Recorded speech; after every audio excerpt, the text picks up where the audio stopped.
Good evening. Welcome to the Yreka City Council meeting. This is our closed session portion of tonight's meeting for August 20th, 2024. It's now 5:35 p.m. and I will open up for public comment. Okay. No public comments at this time. I will close out and we will go to our closed session.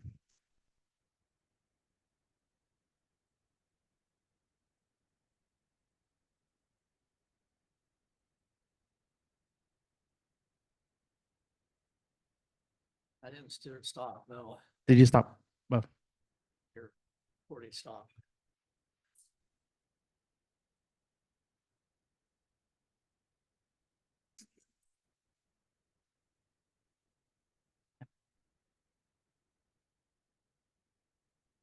Right. Good evening, everybody. Welcome to the Yreka City Council meeting for August 20th, 2024. It is 6:37. Thanks for your patience while everybody had a little break. Please join us in the Pledge of Allegiance. Allegiance to the flag of the United States of America and to the republic for which it stands, one nation under God, indivisible, with liberty and justice for all.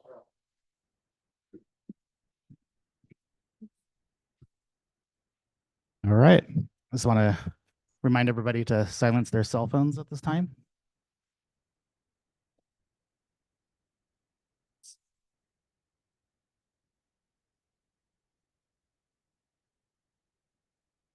Yeah, we did have a closed session this evening, and I do not have any, or we don't have any reportable action at this time to report. So we'll skip to item number 5. Mr. Ledbetter, any special presentations and or comments? None, looks like, correct?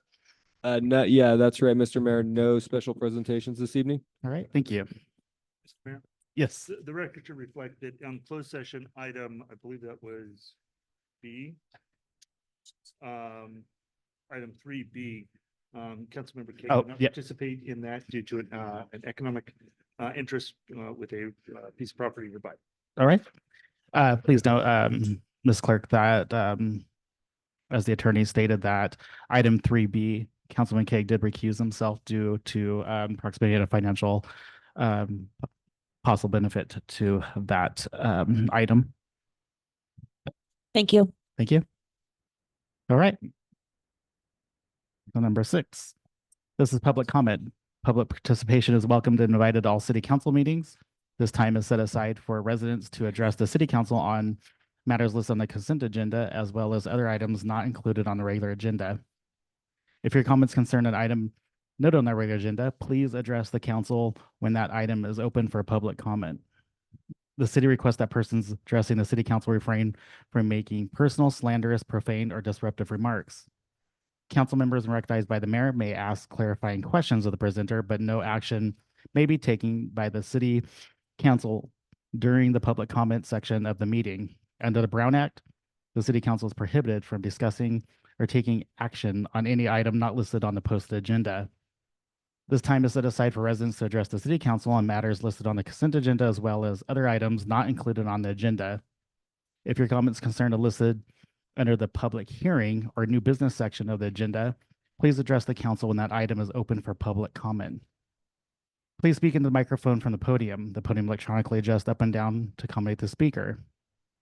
Please state your name for the record prior to providing your comments. Please address the council as a whole. If you have documents to present, please provide a minimum of 7 copies. These become public record. Please limit your remarks to 5 minutes. Since council is unable to take action on issues not on the agenda, your matter may be referred to staff for follow-up or placed on a future agenda. The public comment period is not intended to be a question and answer period or conversations with council or city staff. Have any public comment at this time?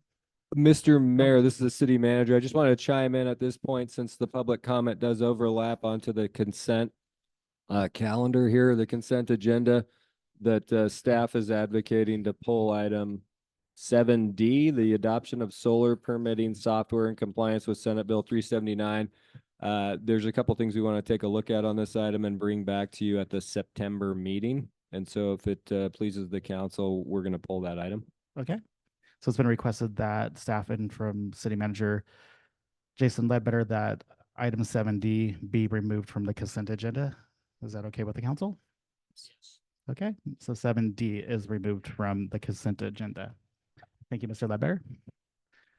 Public comment.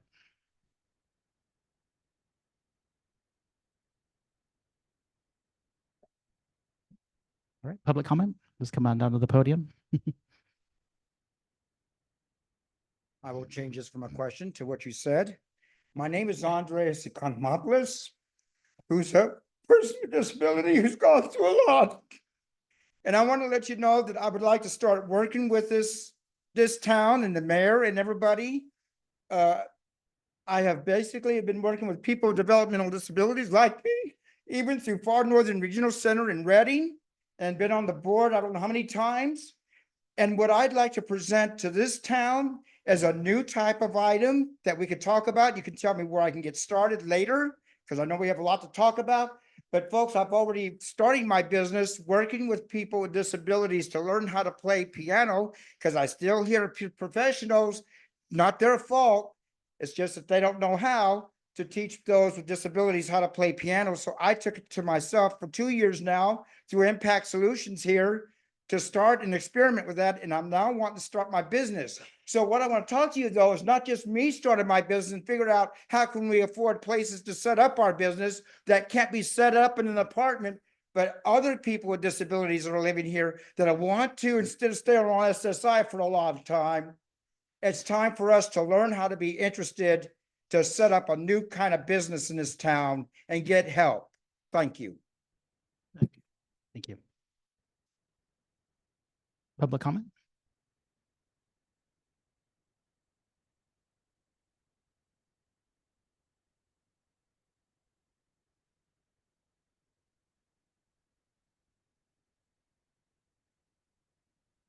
Mr. Mayor, council people, my name is Ed Harris, and I'm a resident here in Yreka. Forgive me because I don't remember the protocol from when I sat on that side of the desk. If we can speak to items during the meeting, so I'll take the public comment section to talk about the encampment issue that you're going to be addressing for a second reading tonight. You'll come back to that item when we come up for that. You want me to wait for the public? Yeah, for that comment public. at that Yeah, time? at that Okay. time. But anything else you want to talk about before you sit down? Or No, was that it? That'll be it. Thank you, Okay. Mr. Mayor. Thank you.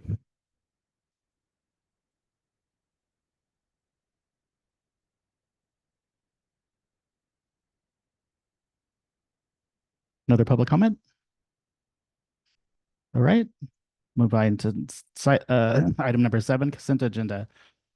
All matters listed under the consent agenda are considered routine and non-controversial and will be enacted under the motion unless any member of the council wishes to remove an item up for discussion. So we have items 7 A through C. D is removed.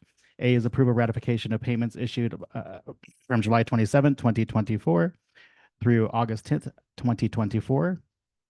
B, approval of minutes on the regular agenda held August 6th, 2024. C, adoption of resolution 2024-37, finding certain city vehicles and equipment as surplus property, authorized sale by the city manager. What are the wishes of the council? So move. I have a motion from Councilman Kaeg I'll second that, please. and a second from Councilman Davis. I'll do roll call. Councilman Kaeg. Aye. Councilman Davis. Aye. Councilman Baker. Yes. Pro Tem Councilman McCoy. Aye. And Mayor Middleton, aye, so the motion passes. Okay, item number 8, this is old business. City manager, A, agenda title, housing options and housing projects for the unhoused community. Mr. Ledbetter. Yeah, thank you, Mr. Mayor, Yreka City Council members. This is Jason Ledbetter, the city manager. So we're going to talk about kind of at the last meeting that came up, you know, what's happening with the projects, or what is the hypothetical plan when it comes to how the city is engaging homelessness. And I really took that information and read between the lines or the inferences here to say, what type of housing options has the city or the county worked on in order to alleviate this issue? So at the August 6th regularly scheduled City of Yreka City Council meeting, this was brought up by Mayor Pro Tempore Paul McCoy, requested to discuss the current plan and or development of a plan to combat homelessness. Staff has put together a list of projects from the county and the city that are currently in process or being worked on or awaiting direction from the city council. So I'm now going to read you the following list of projects with a little synopsis of what that project entails. So we have the Crossroads project. This is a permanent supportive housing. Services will be on site for at least 30 years. 24 housing units are for severe and persistent mental illness and or chronically homeless individuals, and 25 housing units are for low income. This has coordinated entry via the HMIS Vulnerability Index. The county social workers will be staffed on site during work hours to provide case management.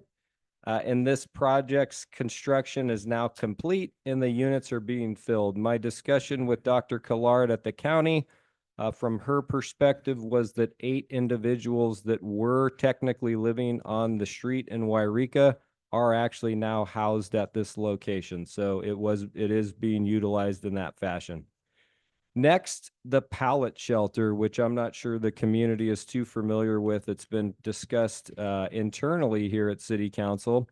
And so the city of Yreka and the county of Siskiyou are partnering on a pallet shelter project that will provide 15 to 18 beds in individual and doubles, small non-congregate shelter units. So they call them pallet shelters because they basically just arrive on a pallet and you could put a tiny house together. At first it sounds like, there was a fad where everything was made out of a pallet there for a while on Pinterest. So the target client is the care court population for the pallet shelters, and the proposed open date for this facility is November of this year, 2024, as the county has already received a grant and the project is currently moving forward. So the city is making improvements to the lot on what I would consider lower foothill near the Ag Commission area on that street, and really it's the parcel right next to Beacon of Hope. And so we would anticipate seeing a lease agreement in front of this council in the near future to sign in order for the county to facilitate taking over and operating this pallet shelter location. Third, we have a low barrier shelter, which I think most people in the community are familiar with at this point. This is a 32-bed low barrier congregate style shelter with beds. So this would be like one open room per se, congregate style, versus if you're in a motel, you're non-congregate, you're in your own space. This is a County of Siskiyou project that is nearing completion. This low barrier shelter will have the most immediate impact for reducing those currently living in public spaces.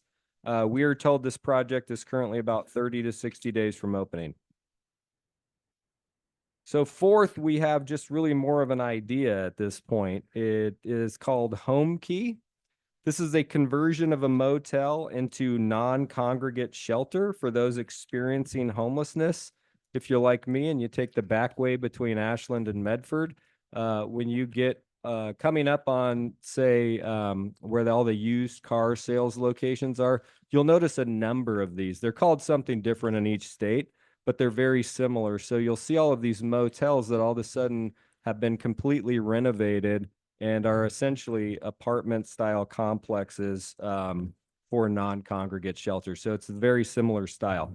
So the city of Yreka is working with Danco and currently interviewing interested motel owners in Yreka to determine if a grant application for a home key project will get completed for city council review and direction. So the city council still has an opportunity to approve or disapprove that project if we're capable of getting a deal worked out with the motel owner. Along with the low barrier shelter, this model offers the highest potential to get the unhoused camping in the community into a secure living situation. Next, we have the voucher program. and this may be a misnomer from my communication with Madeline Bryan at the county, but the county of Siskiyou manages a robust, what I consider to be called a motel voucher program, but it is essentially just grant monies where they can take people and provide them some level of housing immediately. So I'm not familiar with the current figures, but I was aware that there were basically grant monies during ARPA that had a substantial amount of money being utilized for this population. And I do have some figures I want to grab real quick.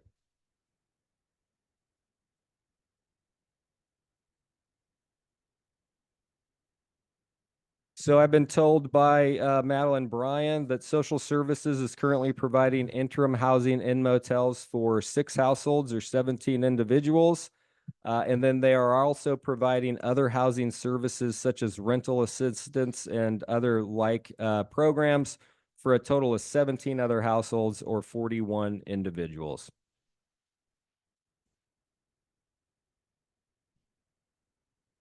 Next, there's shared homes. This is also a county program. So the county of Siskiyou also operates 3 shared homes for mental health diversion within the county.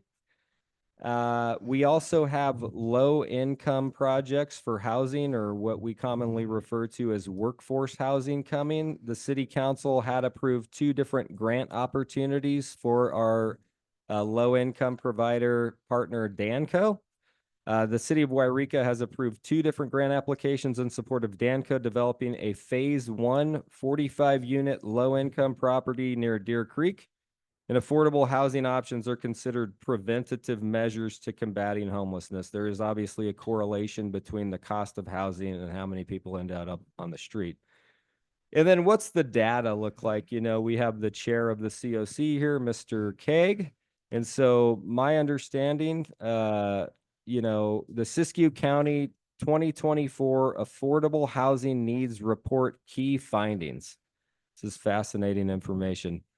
897 low-income renter households in Siskiyou County do not have access to an affordable home. State and federal funding for housing production and preservation in Siskiyou County is $11 million, and this is a 56% decrease from the prior year. 66% of extremely low-income households in Siskiyou County are paying more than half of their income on housing costs, compared to 0% of moderate income households. I just want to read that again. 66% of low income households in Siskiyou County are paying more than half of their income on their housing costs, compared to 0% of the moderate income households. So that means, obviously, what we all know in the system, the less money you have, the more complicated your life seems to get. Renters in Siskiyou County need to earn $18.19 per hour to afford the average monthly asking rent of $946 in the county. Siskiyou County point in time count numbers as reported in the Siskiyou Daily News article on June 8th of 2023 were 507 people in 2023 as compared to 321 people in 2022 for the totality of the county as a whole. So a major increase in counted homeless individuals within the county year over year, from 321 in 2022 to 507 in 2023. And this is the federal government program, folks. This is the not the greatest day of the year that you do this. This is always counted on the last weekend, I think, in January. There's a ton of snow on the ground, so you're more likely to find less people. So the number is probably higher than that. So ultimately, why I'm here to give you this information is to hopefully spur a discussion here with the council to discuss the current list of known projects that are completed or in process and attempt to provide housing for those living and experiencing homelessness while providing input on the possibility of future projects. So just to understand the projects that are in queue, and if you want to advise or direct the city staff to move forward, bringing more opportunity This is inevitably, though, what we would consider as the COC, the Continuum of Care Group, and then myself and Sarah Collard as the plan currently. And I will be available for questions. Good job. Thank you, Mr. Ledbetter. Council members, do you have questions for Mr. Ledbetter? Of course. Councilman Baker?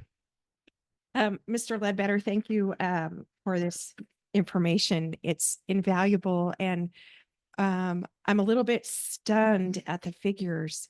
I just thought that they would be housing opportunities would be available to more people, especially the voucher program. Because I always hear secondhand that, oh, people can just go get a voucher to stay in a motel. And you stated there were 41 individuals right now that are currently housed under the voucher program. Is that correct? I think it's actually less than that, and it looks like it's about 17 individuals that are currently getting housing in a motel, and then 41 individuals that are getting other services, including rental assistance and what other opportunities the county can provide. But you're raising some interesting and good points. And from this information from Madeline Bryan, it's very difficult sometimes to work these grant programs, and then the timing of the grant programs end, but ultimately they're using every last penny they have to put people in housing. And it's generally that they don't have enough money to put the rest of the folks out on the street in housing currently.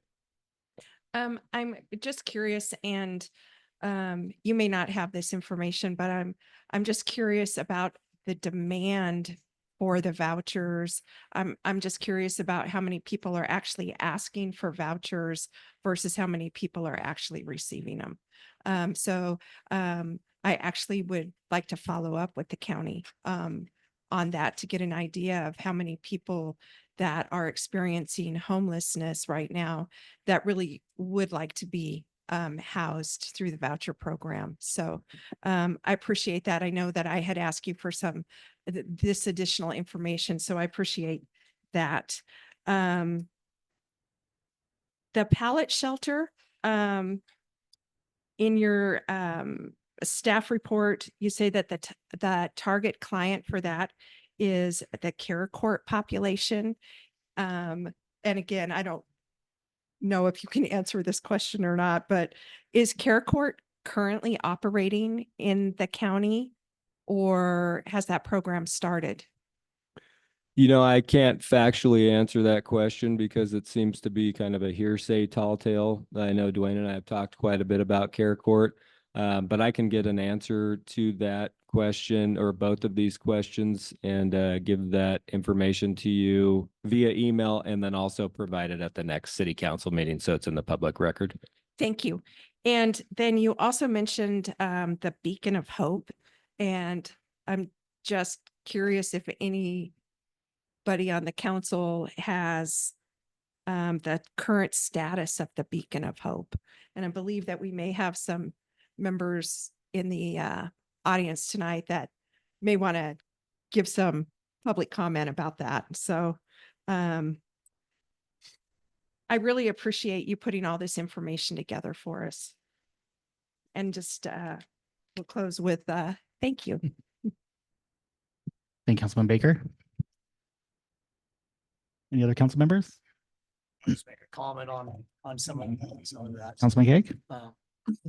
As far as the pallet shelter structure goes, that primarily is through some of the care court, like you're talking about, that it does capture a certain, they want to say, individuals that the shelter would not standardly capture. So I know from interviewing a lot of the individuals that some of them would not go to the regular shelter structure because of being next to somebody else, and some of them don't, just like some of us don't play good with others. So they would rather have their own little, basically individual place to go. So that's why going to some of these services that Mr. Ledbetter has talked about and what's going on with the county and COC and some other entities, Beacon of Hope and stuff, that having different avenues to address homelessness addresses homelessness as a whole, not as an individual. So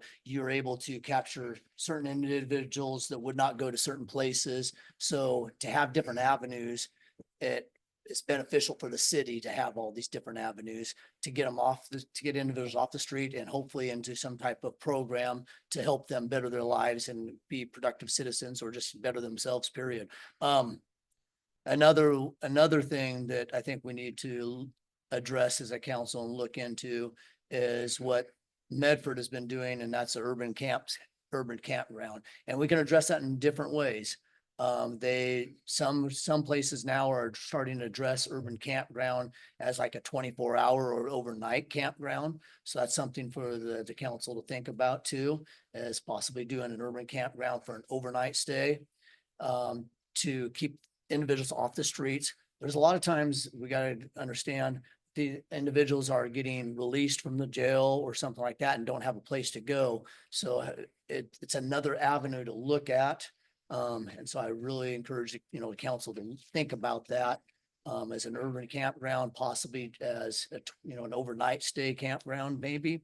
But in regards to an urban campground, those are regulated. They also have service providers there that would encourage individuals to get services, to get hooked up with services.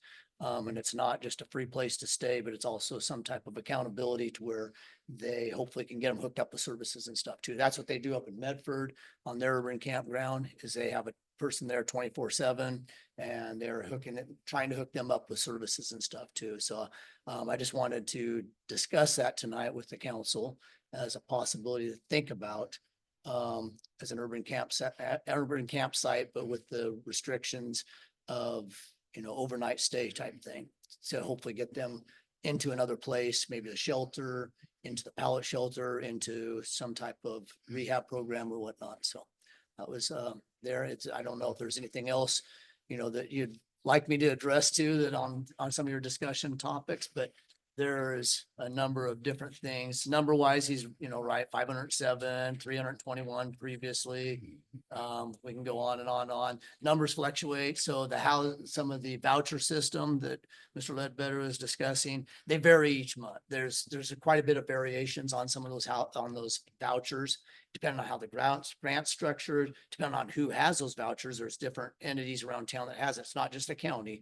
People got to realize that there's a resource center, they have vouchers.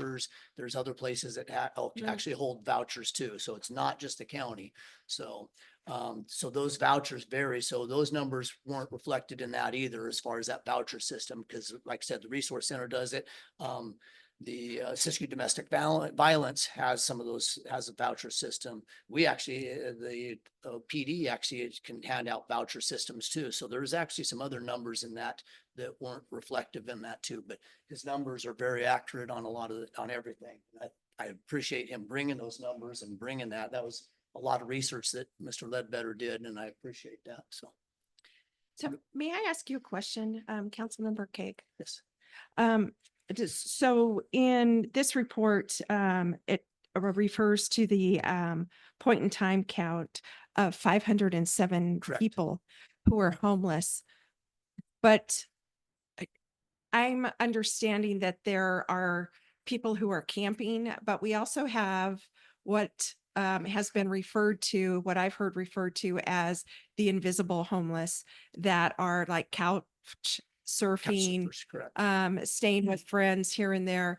Are those people reflected in that No. 507? No, generally not, because what happens on anybody that's couch surfing or anything like that, they will not be counted because they actually have a place that they're staying. So in other words, they're Okay. staying in a house that has services, has electricity, water, any of those resources. A trailer that's hooked up to services, hooked up to sewer, water, is not counted. That is not Okay. a house individual either. So there's a lot of numbers that don't reflect in that 507. There's also people, when we're actually going out and doing these surveys, that refuse to take the survey. So those individuals, not aren't necessarily surveyed either. There is actually a way you can survey or get their numbers, but it's only 1/10 of those individuals can be counted. So in other words, you have 10 individuals who refuse to do the survey. 10 of those individuals, only one of those individuals can technically be counted. Now, whether or not that happens all over, it's not, I know in the bigger cities, for a matter of fact, that the bigger cities are kind of fibbing those numbers, because there's no way in San Francisco, LA, that they're achieving those numbers properly. That's just, it's impossible. They don't have the manpower. We struggle with the amount of individuals we have in Siskiyou County to go out and survey a lot of these individuals, and we have, 507 that we've counted, And so you talking, what was the latest number in San Francisco? They estimate that at the last point I did was 25,000 homeless individuals in the city of San Francisco alone. So how do you survey that? You never would have enough manpower to survey those. So yeah, the accuracy of the numbers they're never accurate. And I can stand in front of a court of law and show all the discrepancies on those numbers, because there is a lot of discrepancies on both ways, though, just so you know. Thank you. These are county numbers. County. Counting? County. Yes, county. That's 507. Yes, for clarification, 507 is county-wide numbers, not city numbers. And those are sheltered and unsheltered. So that does, the sheltered ones would be people that are in voucher systems, are in structured setups like that. So there's two different classifications when you talk about that. That 507 encompasses those two numbers, the sheltered and unsheltered. So it's just for clarification on that too. Thank you. Mr. Right. Mayor, if you don't mind, I'm sorry. I just wanted to, I have some new information that has come to me on the hotline, and that is ultimately that Care Court is mandated to start in Siskiyou County in December of this year. And so that's what I'm being told. Thank you. Is that it? Council Baker? You're okay? Yes. Okay. Thank you. All right. Anybody else? Councilman Davis? I had excuse me, Mr. Ledbetter and I took a little walk down to the low barrier shelter called Home Base. We've called them both. And yeah, Yes, Cam. gave us a tour of the facility. I believe that it's a little bit away because the kitchen and the showers and the restrooms are still just holes in the floor. However, the positive thing is that the bedding area is quite full. I mean, not with people, but with bunk beds and sleeping places.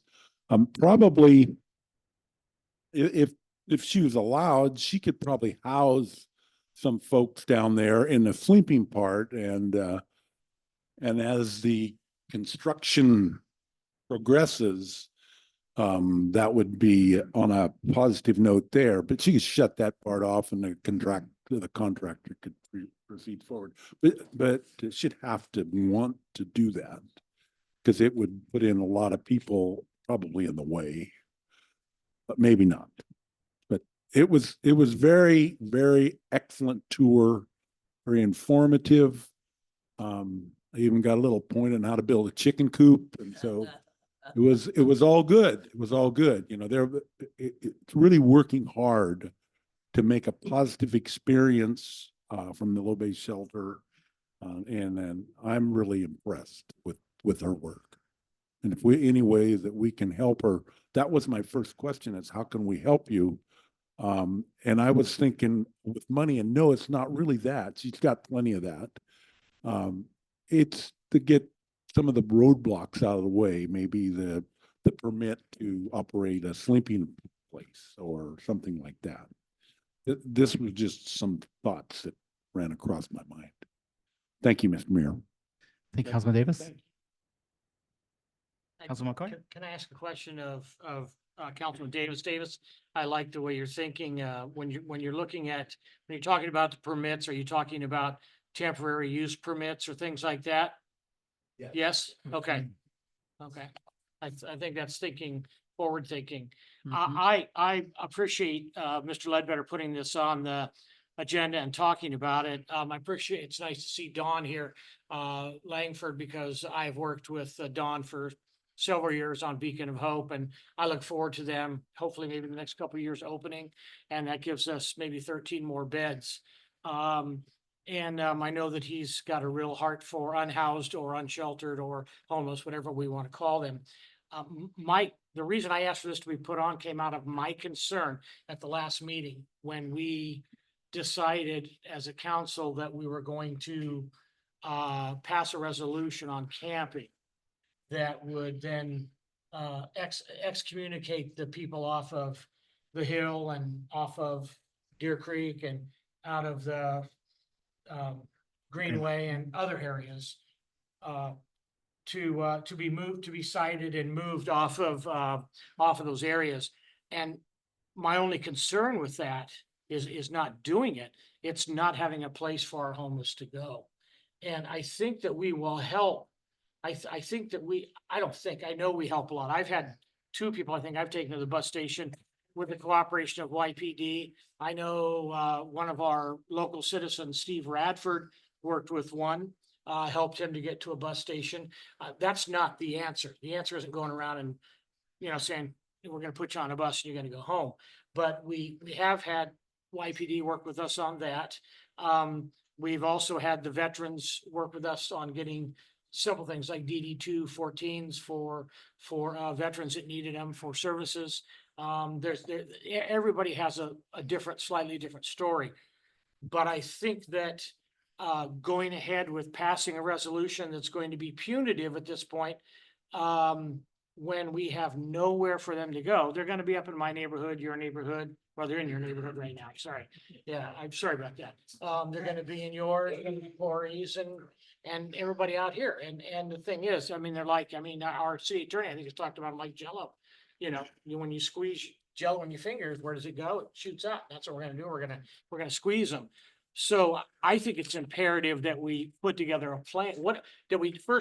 I think it's imperative that we dictate what the problem is. We did this over a period of months with our fire department when we were looking at what we wanted to do. And we found out that necessarily the issues that some of us thought were big issues were not, because we got a lot of feedback. And so, and now we're working towards that, towards remedying that, getting a new fire hall and getting 4 paid firefighters.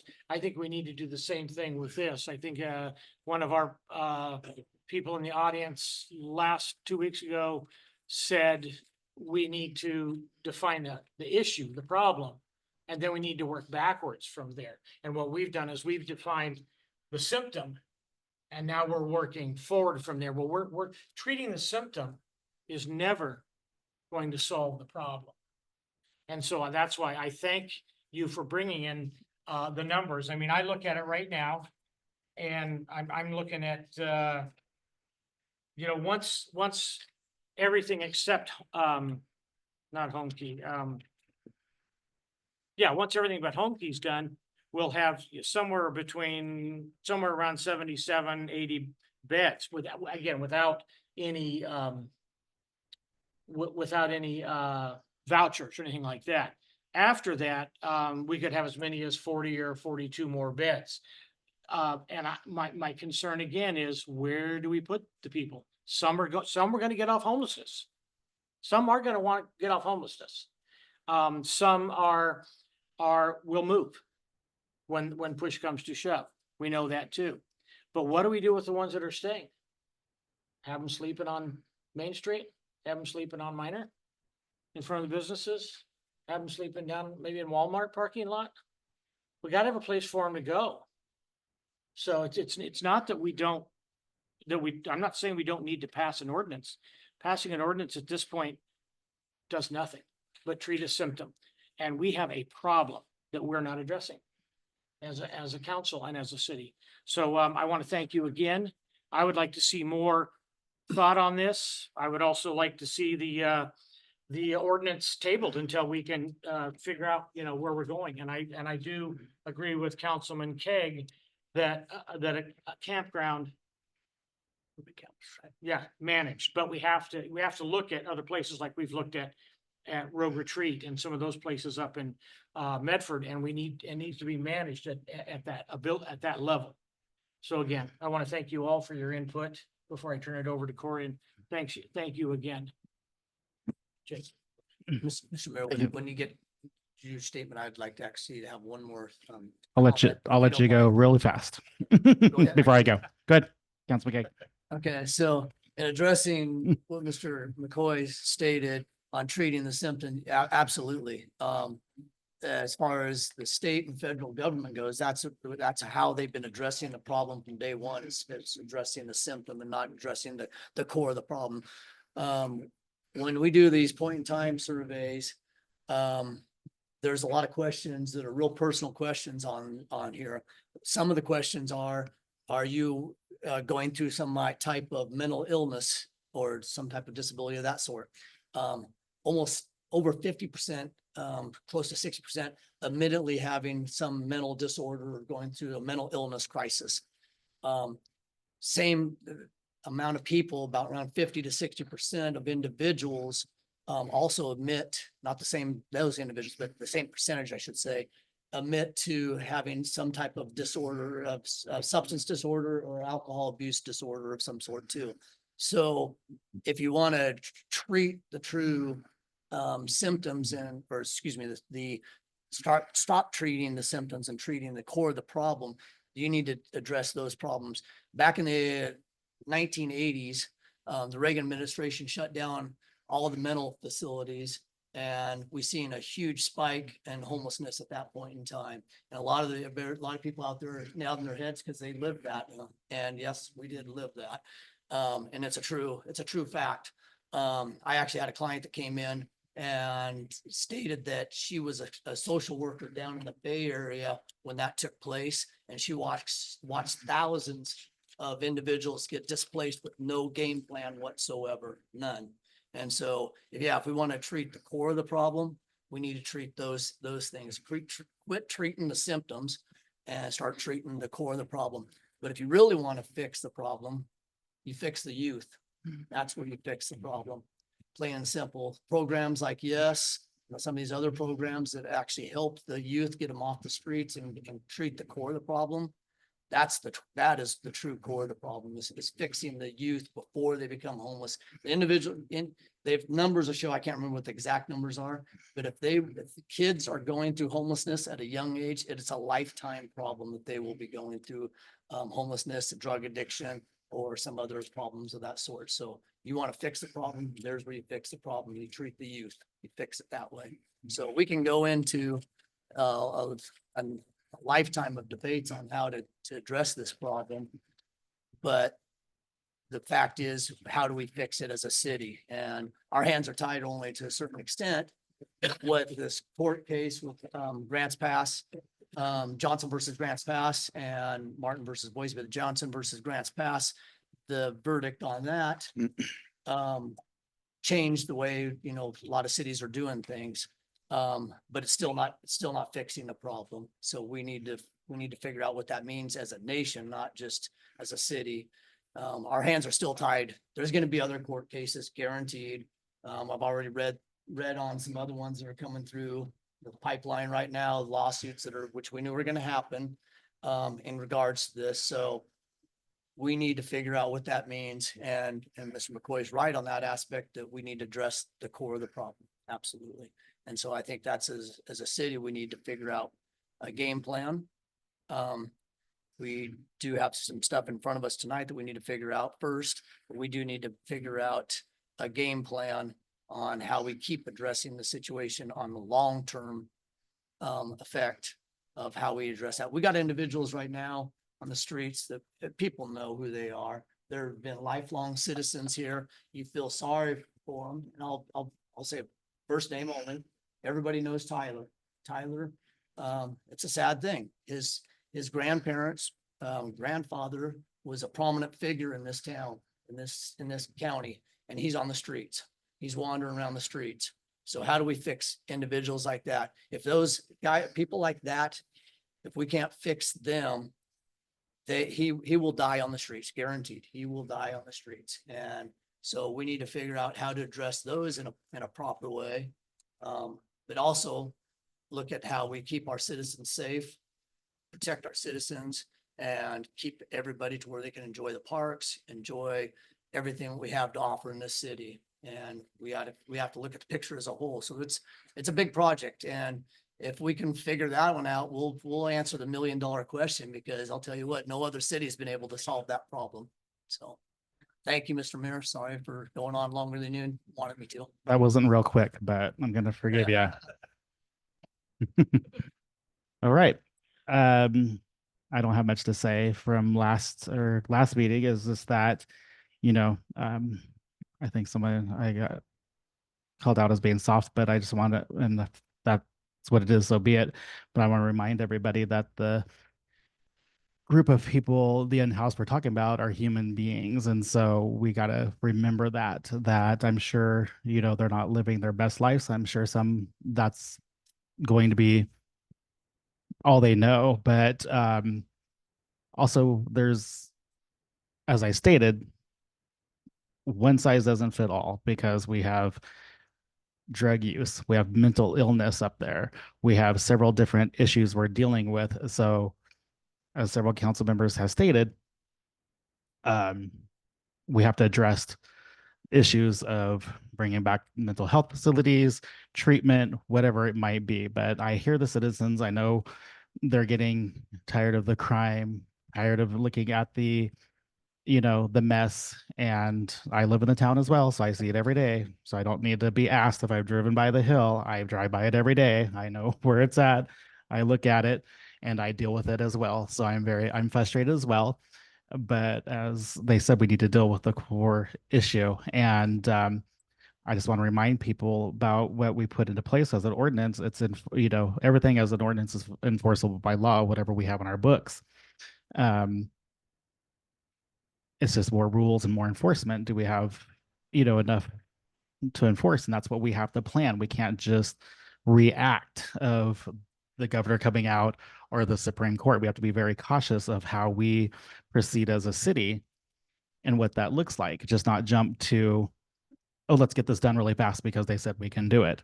Well, as we see, there's lawsuits coming down the channel since the Supreme Court has already ruled their decision. There's already been lawsuits filed against other cities already, and that's only been about a month, I guess, a little over a month, correct? And so I think we're proceeding in the right way. For cities or towns that have been ready, or they have facilities such as low barrier shelters, they have pallet shelters, they have facilities for them to go. Even with cities that have those, they still have homeless. So homeless is not going to go away. I hear citizens saying, please approve this, make the homeless go away problem. It's not going to make it go away. So I just want to make sure, but we can start enforcing. And we can start enforcing some rules. We can start getting it cleaned up. We can start working with the county to, step up and hopefully start giving individuals the help they need if they receive it. A lot of people aren't going to receive it. So we got to be very aware of that everybody's not going to want to have the help that is out there. But we have to start somewhere. And yeah, so I know we have a lot of citizens, a lot of businesses that are tired, but we have to approach it, very cautious. And but we need to start doing something because the past isn't working.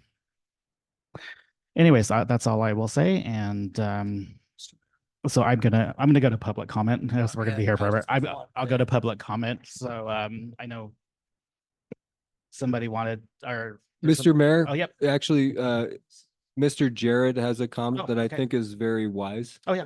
Okay. Yeah. And then I'll go to public comments. Okay. After that, or Thank you, Mr. Mayor, Okay. members of the council. It's very clear that there are 3 items on tonight's agenda dealing with three issues. One, this report on homeless or opportunities for shelter for people experiencing homelessness. There is the resolution dealing with the policy regarding encampments, and there's the second reading of the ordinance. Great. Mhm. The three are interrelated. And as we experienced somewhat last time, and as my experience has been with other cities, the three are very convoluted or interrelated, not convoluted, interrelated. And I think that people's comments on that will tend to lead from one to one in the other. And so be my recommendation that you discuss the three together. Okay. And we could either go on with the presentation on the ordinance, the presentation on the resolution, and then have public comment on that, and then have council discussion on the action for all three. Or we could take them as three separate items and have three distinct public comment periods, but I think we're going to get into a lot of, the topic is the shelter discussion. The topic is the resolution. So however you like to approach it, I think it might be more efficient to have a brief discussion on the ordinance, a brief discussion on the resolution, then have the public comment on that for the public to discuss everything they want to discuss, and we don't end up with that back and forth interruption type of stuff. Okay. Yeah, so go all three, then come to public comment. Okay. All right. So that being said, I think it'd be appropriate if that's the approach you want to take. Yes. The agenda, then it'd be next up would be item 8B to introduce the discussion on the resolution that we weren't able to have last time because of the printing issue. Right. And have staff presentation on that, council questions for clarification, then staff presentation on the ordinance, council questions for clarification, and then public comment on all of the 8 items together. Okay, great. Thank you, Mr. Chair. So I guess I think we already gave Mr. Ledbetter what it said for the city council, the possible action to discuss the current. So we discussed and just continue working on future housing, correct? Again, so you'd have to take public Okay. comment on that in order for the council to provide that direction. Okay, so we'll go ahead and go to the next So the item. next So we do all item would be three. Okay, item item 8B. B. Okay, The resolution Thank you. establishing. I got off track. Okay, so we'll go to 8B. So this is city attorney's agenda title, the resolution establishing procedures for the notice, removal, and storage of personal property at encampments and finding such action exempt from CEQA. I'm sorry, Mr. Jared. Thank you, Mr. Mayor, members of the council. This item before you was agendized last meeting. There was a printing error where the attachment to the resolution was not provided. That has been provided here, and that is starting at page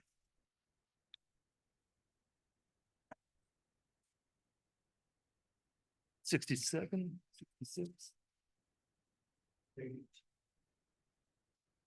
Page 67 of the agenda packet has the exhibit that is the policy that is being proposed for the notice, removal, and storage of personal property from encampment removal sites.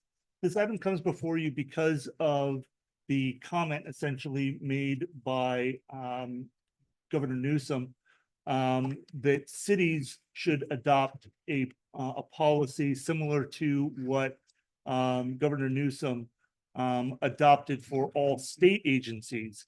And the California Department of Transportation had adopted a policy several years ago regarding encampment removal and storage of property, et cetera, on Caltrans property.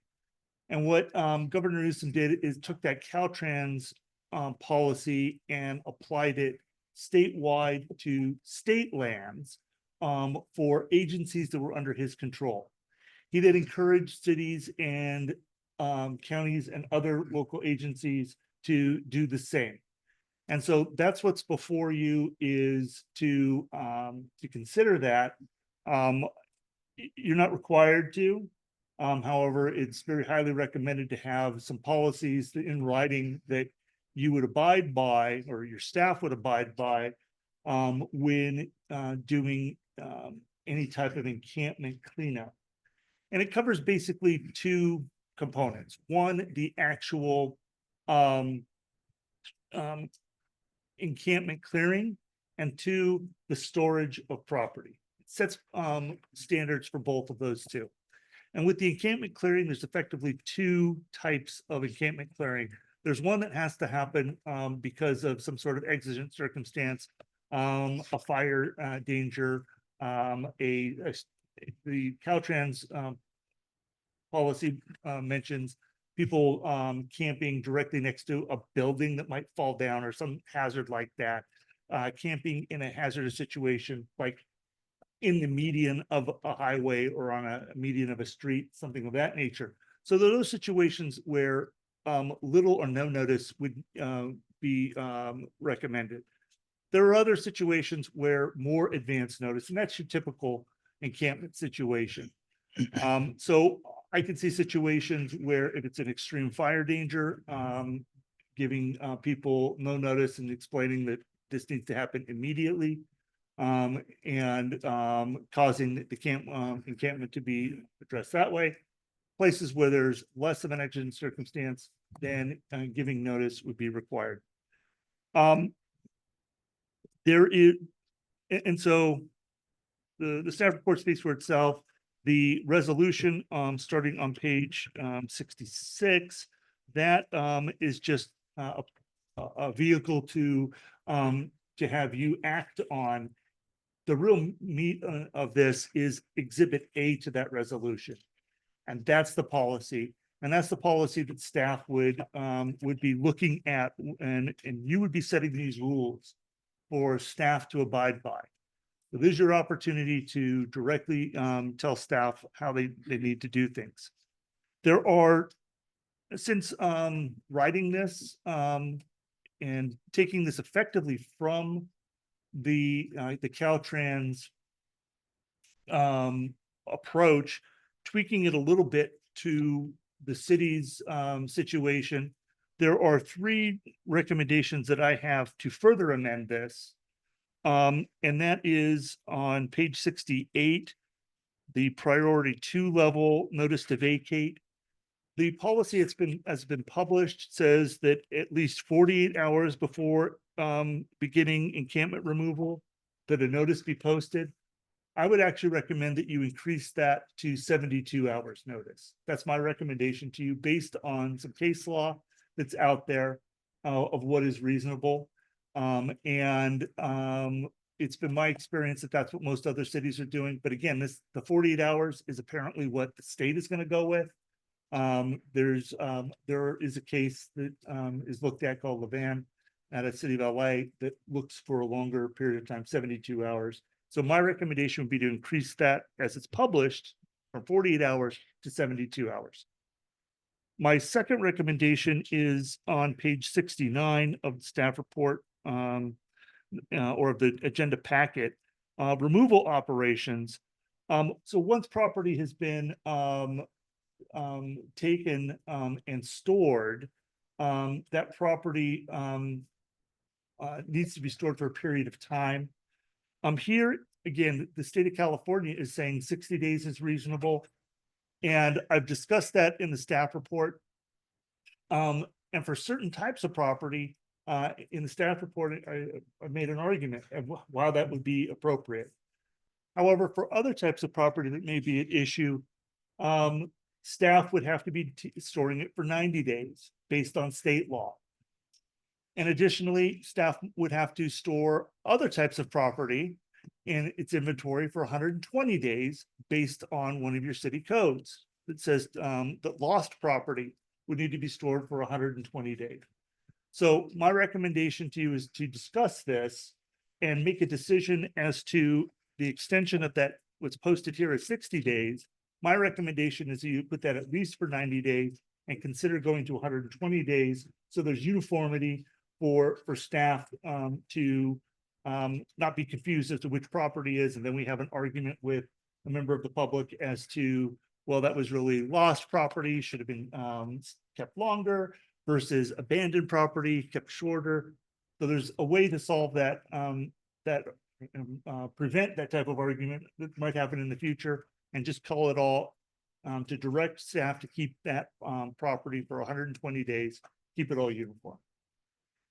My third recommendation is for a change here, again on page 69, under 4 C4, paper notices to vacate shall be filled out completely and include. And so this goes to the information that you're requiring to be on one of the notices that are posted in an encampment.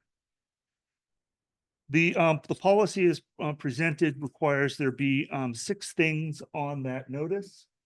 I'm recommending that we add an additional item on there, and that has to do with you providing or requiring that staff put a statement on there dealing with how someone can request a reasonable accommodation under ADA, Americans with Disability Act. And this would be very similar to the statement that's on our council agenda. On the last page of the council agenda, someone can make a request for reasonable accommodation to be in council chambers. It's been there forever. And so ADA rules, they don't require us to have that in this policy, but it's just going to be a good statement. If I'm tasked with drafting one of these notices, I'm going to put it in there, but it's a way that you can make sure that your policy is putting an ADA reasonable accommodation request process in your policy already. Other than that, I don't have anything else to add. If there's any questions or clarification about the resolution and the policy, I think it'd be appropriate to take those questions now. But again, we're not at the point to have debate or discussion about this. That would come after public comment. So, Okay. Council members, any questions for Mr. Jared? Councilman Davis? right. Or I guess it would be G. That's right. The wording that I have is G, the manner for requesting reasonable accommodations under the Americans with Disabilities Act. And so that's you requiring staff to post on, have a sentence on there on that notice and requiring them to explain what the manner is for a person experiencing homelessness who has a disability to request a reasonable accommodation associated with this policy. So, All right. Any other council members, questions or comments? Okay. Then we'll move on to item 8.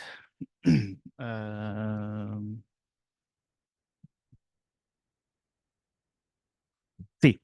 Sorry. so now to address item 8C, this is the second reading of the ordinance, and the recommended action 8C is the second reading of ordinance number 878, amending chapter 9.45, protection of school children, bus stops, critical infrastructure, and wildfire risk areas, and of the Yreka Municipal Code, and for it to be called camping and storage of property in public places prohibited, and amending chapter 50 park regulations and the finding of CEQA exemption. So again, this item is the second reading of the ordinance that was introduced at the last meeting. This ordinance does several things. The primary thing that it does is it takes your current sit-lie, what's commonly called the sit-lie ordinance, or what's called previously in the city, the critical infrastructure ordinance, and amends that to be a citywide no camping ordinance. So this would be a ban on camping citywide on all public property. And so it would apply not only to city property that is vacant, but it would apply to city property of the right of way, streets, sidewalks, property that is a park. The under 9.45. Under 9.50, the park regulations are also amended under this ordinance. And so this now, there would no longer be the limitation of camping within a specific distance from certain things, like a bus stop, like a school area, a school route, an area where children are found, the critical infrastructure items. Instead, those would all be included as part of the citywide prohibition on camping. This ordinance also puts what might be called some teeth into the enforcement. The prior enforcement was an unspecified monetary penalty that could be worked off. This instead provides for a graduated penalty provision and culminating in this being a violation being filed as a misdemeanor, and which would mean imprisonment up to 6 months for on the third offense occurring within a year. And that graduated penalty provision would be where is it? $50 for the first offense, $200 for the second offense, and $500 for a third offense, and then imprisonment, seeking imprisonment and or fine on that third offense. And again, there is the ability to still the ability to pay determination. That has not been recommended to be eliminated. But again, you can make those determinations. Previously, there was also a discussion about the filing of charges and prosecutorial discretion. And so that again goes along with every city code and every code, vehicle code, penal code, all of that. There's no liability for not filing a prosecutory agency, not filing something. And so what this does is by passing this ordinance, it's you giving staff the ability to impose penalties or seek the imposition of penalties through the court process. Are there any questions that I could answer to clarify any issues associated with the ordinance? Council members, questions? Council Baker? Thank you so much. Mr. Jared, can you go over the timeframes for if this ordinance is adopted tonight? It's my understanding that it would take effect in 30 days. Correct. Would it be possible for this council to include as part of the action tonight to make it effective at a later date? A specific later date, say, 60, 90 days. We have the authority to do that as well. Absolutely. Thank you. Yes, by passing it tonight, the ordinance as a law on your books would be effective after a 30-day period. On the 31st day, then absent some direction to staff to not enforce, staff could then enforce this ordinance. But it is not unheard of for councils to say that to give that direction to in the next, after enforcement or even now, giving advance notice that on this date, whether it's October 1st, December 1st, May 31st, whatever date you choose, that's when enforcement will happen.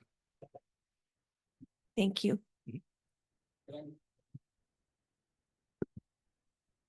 I Yes, just, Councilor Ledbetter.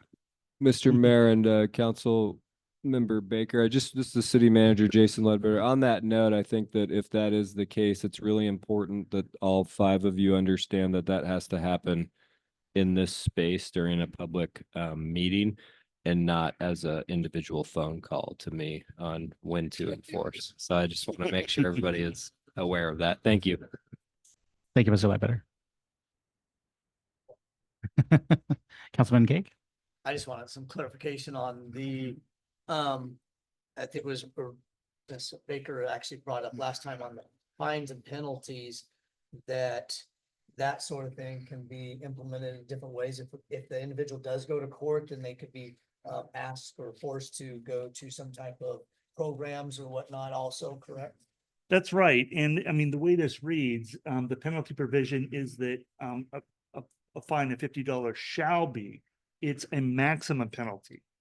And so what happens when going to court often is that the prosecutor, the city prosecutor, would ask for diversion and seek essentially a plea bargain with the person violating. And a court would then issue an order, okay, the imposition of a fine, the imposition of jail time is stayed for typically a period of 1 year. If that person obeys all laws, and often there's a stay away order associated with things of that nature, that they don't go back to that particular spot and violate the law again. And then if everything's good after that, then the court says, come back in a year. And if the parties come back in a year and you can give the report, there's been no further violations, then the actual violation is effectively waived. And so that's one way it's dealt with. But as you're suggesting, yeah, another way that it's dealt with is the fine just isn't even imposed. It's noted on the record that yes, they violated the law, and that's what, but there's no monetary penalty imposed. That can happen as well. It all becomes on a case-by-case basis at the final stage. But what you would be setting tonight would be the maximum that could be done. Thank you. Yeah. And Councilman Cake? Any other further questions? I do.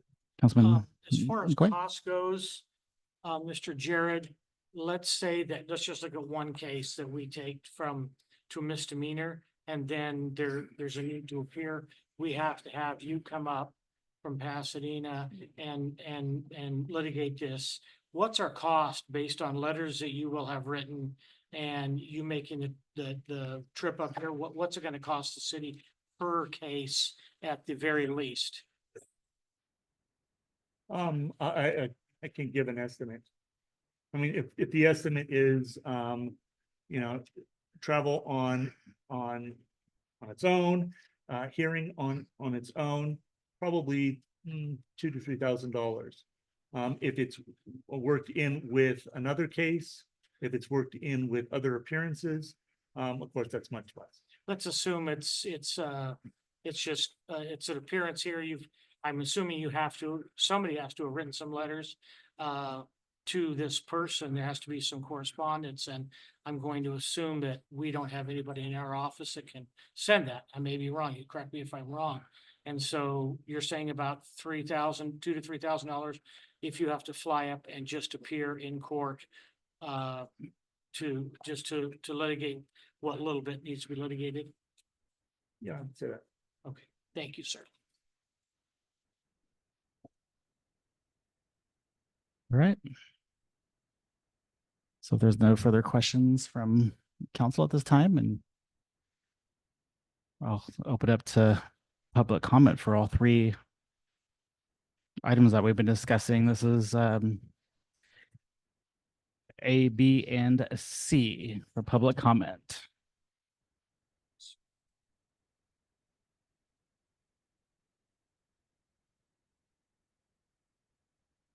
Mariachi. Yeah. First of all, we've had a homeless problem for 12 plus years. We've done nothing about absolutely nothing. It'll go away. It'll go away. we hired some guy to come and give this big presentation about if you build a shelter, they'll all come. Well, we didn't build a shelter and they all still came. So I think that we need to recognize that we've had this problem for a long time. And we need to start doing something right now before we start making all these laws. And it doesn't help anything, because are we going to build a city police station? Because there isn't any room in the county jail, and there won't be any room in the county jail. So I'm a thinking that making them a criminal and putting them in jail isn't going to work for us unless we start busing them out of here to a jail somewhere else. It's not very smart to do that. We really need shelters. We really need urban campgrounds. We really need someplace to put these people before we get a ton of other people that are getting thrown off from other places. We need to deal with our stuff, make a plan and enforce that plan. Don't make a plan that's going to criminalize a bunch of things and give people fines that they can't even pay for. That is ridiculous. They have no money. If they had money, they'd have a place. And you know, when we start talking about the point in time count, I have begged the COC to do a point in time count during the summer where we could get real live numbers. Maybe I should have been asking the city. Maybe this city needs to do that with the county. And you guys tell the county it needs to be done so we can get an actual accurate number, because that 507 is mostly in Yreka. We all know that. Mount Shasta might have 15. And at most times they bring them back here and then they'll make their way back because they're from there. And you know, weed, I don't even know if weed has any. Etna has absolutely none. You know, when you start looking at the county as a whole, Yreka is the county seat. They're next to behavioral health because that is where they get help at all if they get it. And then, I mean, you went through a lot, so I'm going to take my whole 5. And then there's, you know, the pellet shelters. Madeline O'Brien said during the Board of Supervisors meeting that she's not able to acquire the doubles. It's only singles so she can get. So, and that's another thing, you know, we're the county and the city aren't playing very nice, and we need to stop that right now and start playing much nicer and getting much better information as we go. If you watch the Board of Supervisors meeting that they had on Tuesday, you will learn a lot about COC, a lot about behavioral health, a lot about what we need to do to help all of our citizens, not just the rich. And as far as the crossroads, the low income, $1,100. I couldn't afford to rent there all by myself. I can tell you that. $1,100. That to me is not low income. And when you're talking 940 something, that is not crossroads. So just don't make criminals out of these people, because we don't have money to build a fire department.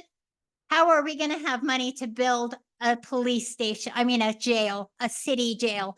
And that's what we're going at. Thank you. Yeah.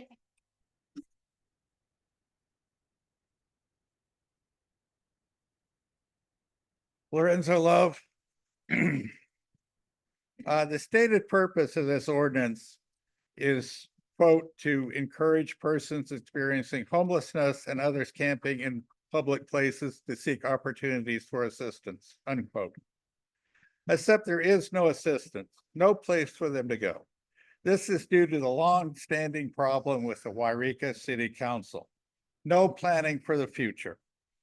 At least 3 years ago, the city council started talking about opening an authorized, regulated homeless encampment. And here we are still talking about it, still with no plan to implement it. This would have concentrated the majority of the unsheltered homeless in one place, safe for them, safe for the public, where they can receive services, attend counseling sessions, clean up, and have the possibility of jobs. But the city council back then did not have the courage to ignore the not in my backyard naysayers. Not near the schools, not near the creek, not near the parks, not near the grocery stores, not near the freeway, not near a church, not near the nice people, not where I can see them, not here, not there. At some point, the city council needed to get up on their hind legs and say, here, this is where it will be. We elected them to make decisions, but they couldn't. They failed us. And so this lack of planning for the future caused the disaster area above behavioral health. You have a chance to fix this, but will you? Grants Pass quickly found that criminalizing homelessness does not work. They just opened 4 city-owned homeless campgrounds. Will you be smart enough to open one?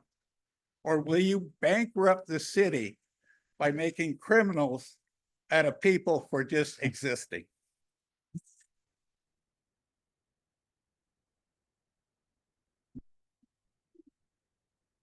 Hello, Tara Kilcollins. I want to make one clarification before I go into my prepared statement. So we had talked about mental health diversion being an option for people.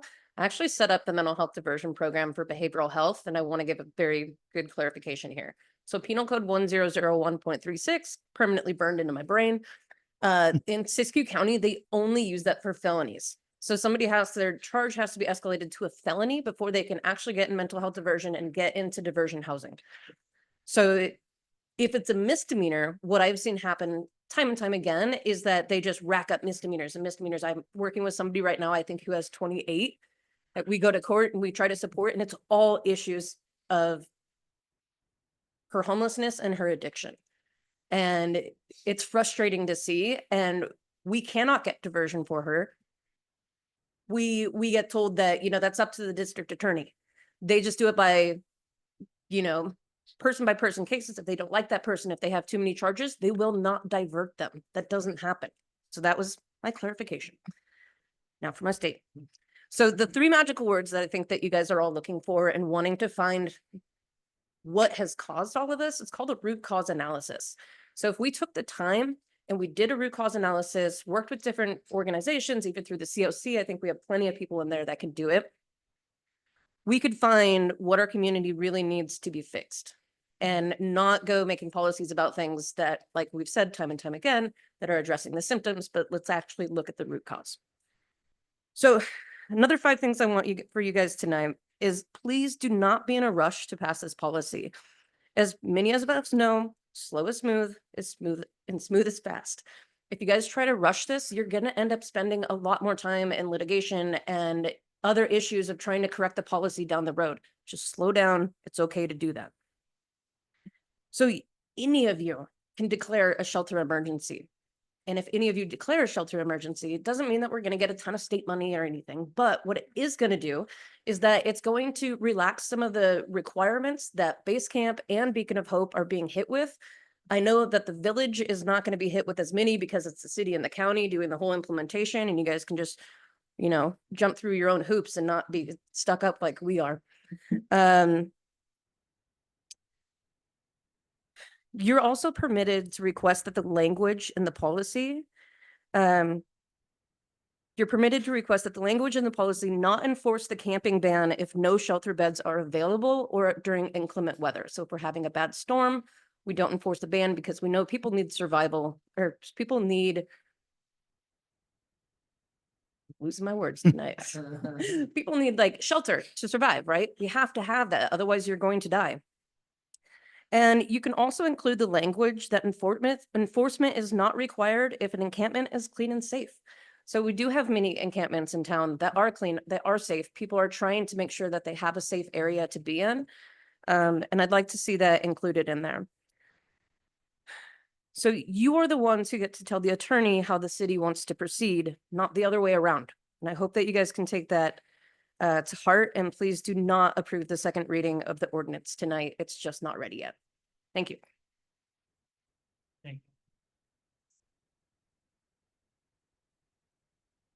Good evening, council members. My name is Jerry Stalker. I wasn't going to speak tonight, but all the conversation led into some thoughts, and I wanted to share with you. And let me back up 1 second.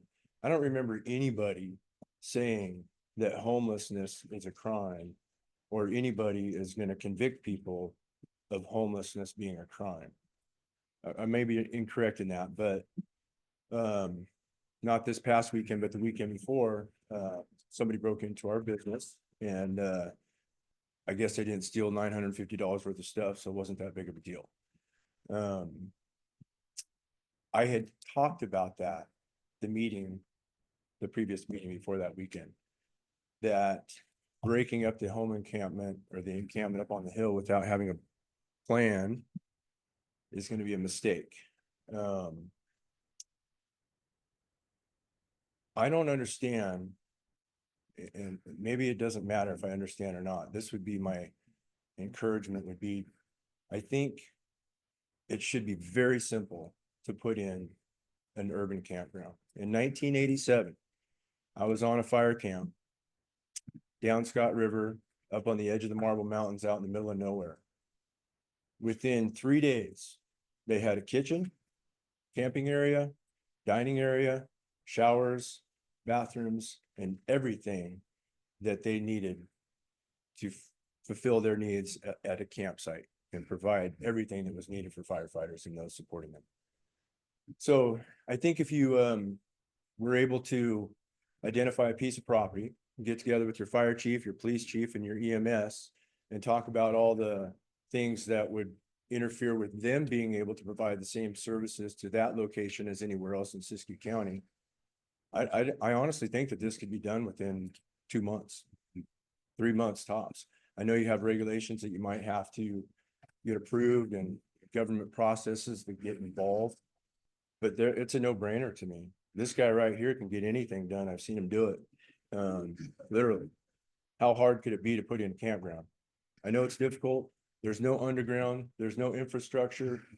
Everything is above surface. All you need is just to do it. And I'm sorry if I'm sounding like I'm telling you what to do, because that is one thing that I've never tried to do, is tell you guys what to do while you're sitting up here. I've tried to encourage you to do things that hopefully improve what the community needs. And I'm encouraged because even though it's taken a while, I can see you guys making progress on the homeless situation. There's one element that we keep skirting around, and you mentioned it, and another person mentioned it, as not necessarily what it needs to be called out as. And what it needs to be called out is the criminal element of the homelessness. We've talked about the mental illness. We've talked about the people that are just needing a handout. We've talked about the people down on their luck, but there is 100% an element to the homeless situation that are criminal, they're evil, and they want to do harm to other people. The drug addicts, the people breaking into stores, need to be put in jail. Now, is there a place to put them? I don't know. That's part of the problem. So please add that to your all encompassing solution to resolve this problem. There was one other thing that I wanted to pass on. When we got broken into, as you know, I've been open with everybody here before, and I've talked about how difficult it was to open a business and get through COVID, get through the Yreka Street construction. And it was the criminal element that broke my wife's back. A few days after that happened, she said, "I'm done. When our lease is up, I don't want to do this anymore." What a shame to have crime be the reason that a small business in the town goes out of business. We broke a record, I think, in Yreka, and we got to be in the record books, I'm pretty sure. 3 businesses out of 5 were broken into in 2 weeks. That's like a block. So I would never want to tell you again what you guys should do, but if I were in your situation, if I were in your shoes, I would put this particular piece of this puzzle at the top of the list. Because by eliminating the crime, getting rid of some of the drug use, you're making some of the other problems a lot easier to solve. Hope you all have a great evening.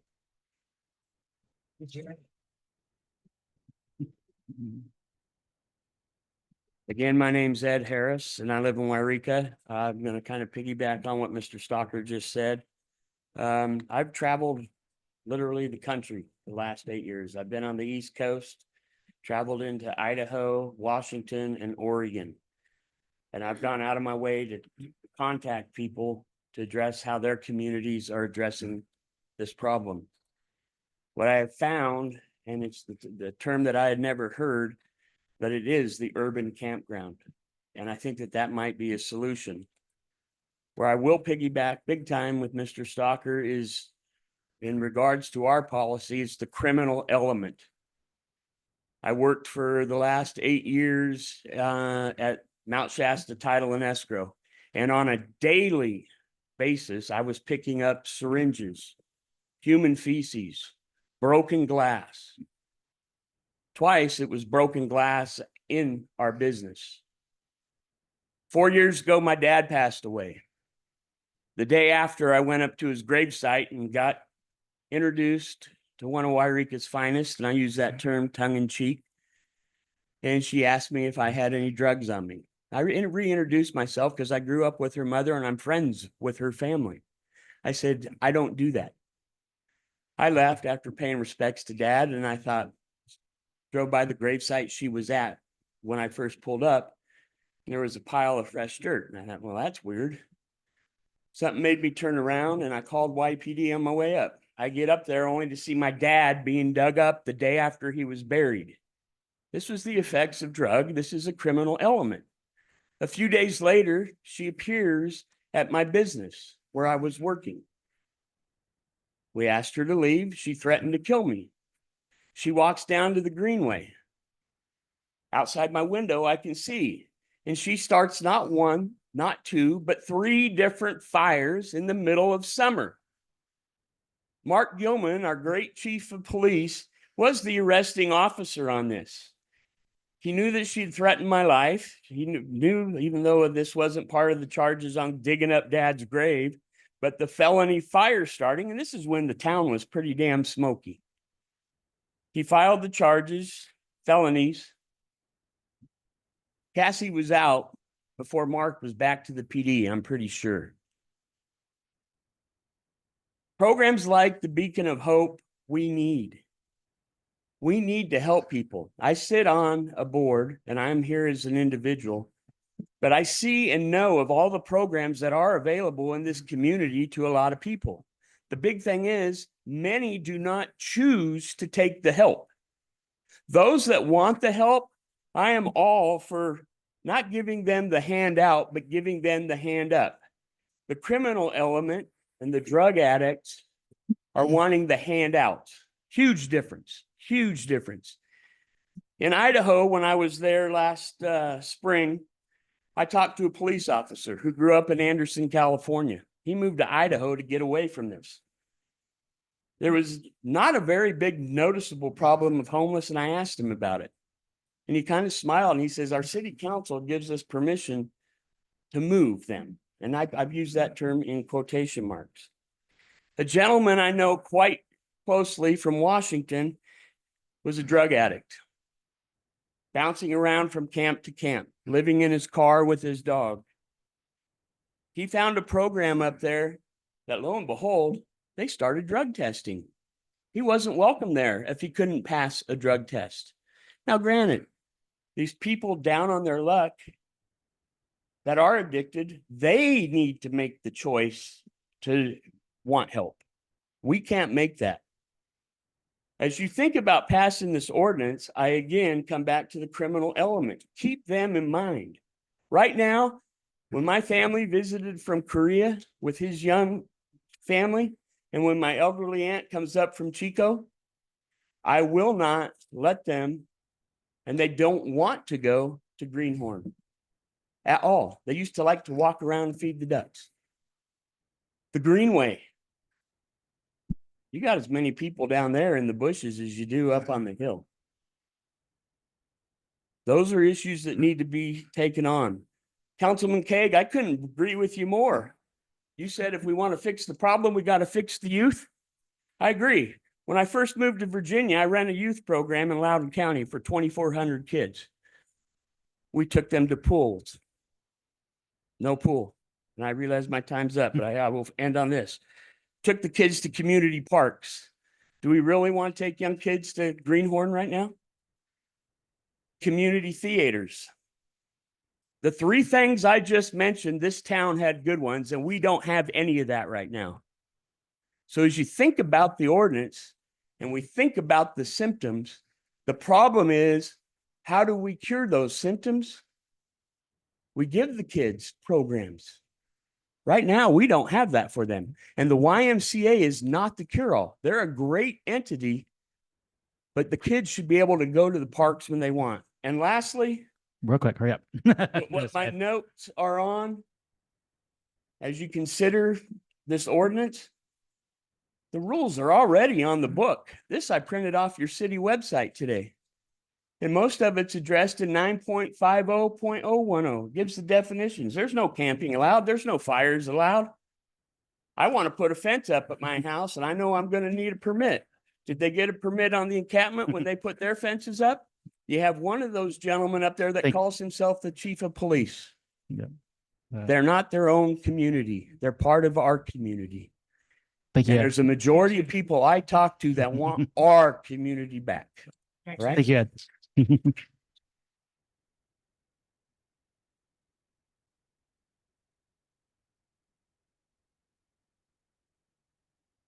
And mine's gonna be short because I'm gonna tie all this together, all three. So I'm glad you put all three together. And I'm gonna do this correctly this time. Mr. Mayor and council members, I don't want to give you any more repeated stuff. That's what we don't need. You need encouragement. And I'm gonna tell you, you're looking at the encouragement, and that's what I'm gonna give you in the shortest time. Try not to chase any rabbits. I'm a different type of homeless person that we don't talk about, but some of them are the same way. And I'm going to get rid of, I want us to stop thinking about the ones that don't want to be. You know why they don't want to be? Because the same way in and out, because I know we're not supposed to talk like this, the same way with the people that want to be Christians. They never seen a Christian that act like one. Well, how about us acting like something? Then maybe do programs like, I used to work at a rescue mission. Yeah, they used to be that Redwood Gospel Mission stuff where they let people in and rotate, but they got smart one time. I was volunteering with them, and we haven't even talked about one thing we need to do. And having that law to making criminals, you're backfired on something you haven't even started. And that's what the city, I have to say, has always been doing things backwards. How would you like to do things forward? But it takes the people like me who've been told from, first of all, my homeless was my mother didn't want me. Tried to abort me, and here I am. And I'm the one that said, no more state hospital. I finally got out. I want no more care home. I didn't want SSI. But if I didn't speak up, but also at the same time, we haven't talked about like the rescue mission was doing, and we don't have to build another rescue mission, but how about of what we already have, put education in there. Maybe a homeless needs someone like me to go talk to him and say, hey, here's someone that did something, got out of state hospital, went into a care home, learned how to live on his own, now learning to get a job, because thank God we don't have that piece rate work anymore. And I even got to be for 10 years a grief recovery specialist professional in Reading and throughout the Sonoma County where I can work. And if I can do it, they need to hear me, and we need to do education while we're doing this, not pass a bunch of laws that you're still going to get the rotating stuff that you don't take care of. And so the first part, that's the first part. As far as the ADA law, you know, it changes every year. You know, one of these months, I don't know when, because the manager told me she's got to change my bathroom. I don't know where I'm going to stay while they change my bathroom. But the other thing that I ran into as a person with disability, do you know not all low income places you build are the same? They all got their different laws and depending on where they get their contracts. Do you know that some people decide like what happened to me? Well, I don't know if we want to decide to stay home, low income. And I said, you better make up your mind because I can't stay here. That's when I found out that not all places are the same. Some are only for seniors, some for only for this and that. But I did find a place. But the other thing I also realized that we're always faced with is people like me that cause homeless or anybody else not homeless, no matter how they're homeless.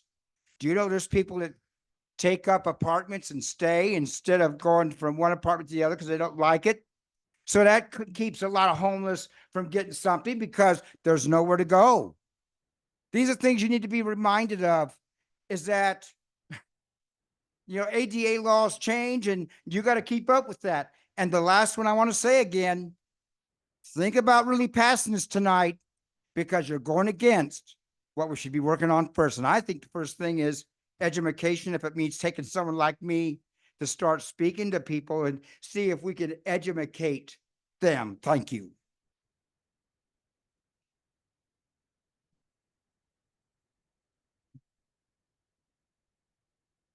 My name is Scott Taylor, and I'm one of the fine homeless in this town. I've heard both sides of it, and a lot of it is right. You know, there's a very bad element up there on the hill. And they're not willing to police themselves, so somebody is going to have to step in there and police that. Sooner rather than later, because it's a vacuum and it's just sucking people in every single day. Waiting isn't going to do anything. This is a do thing.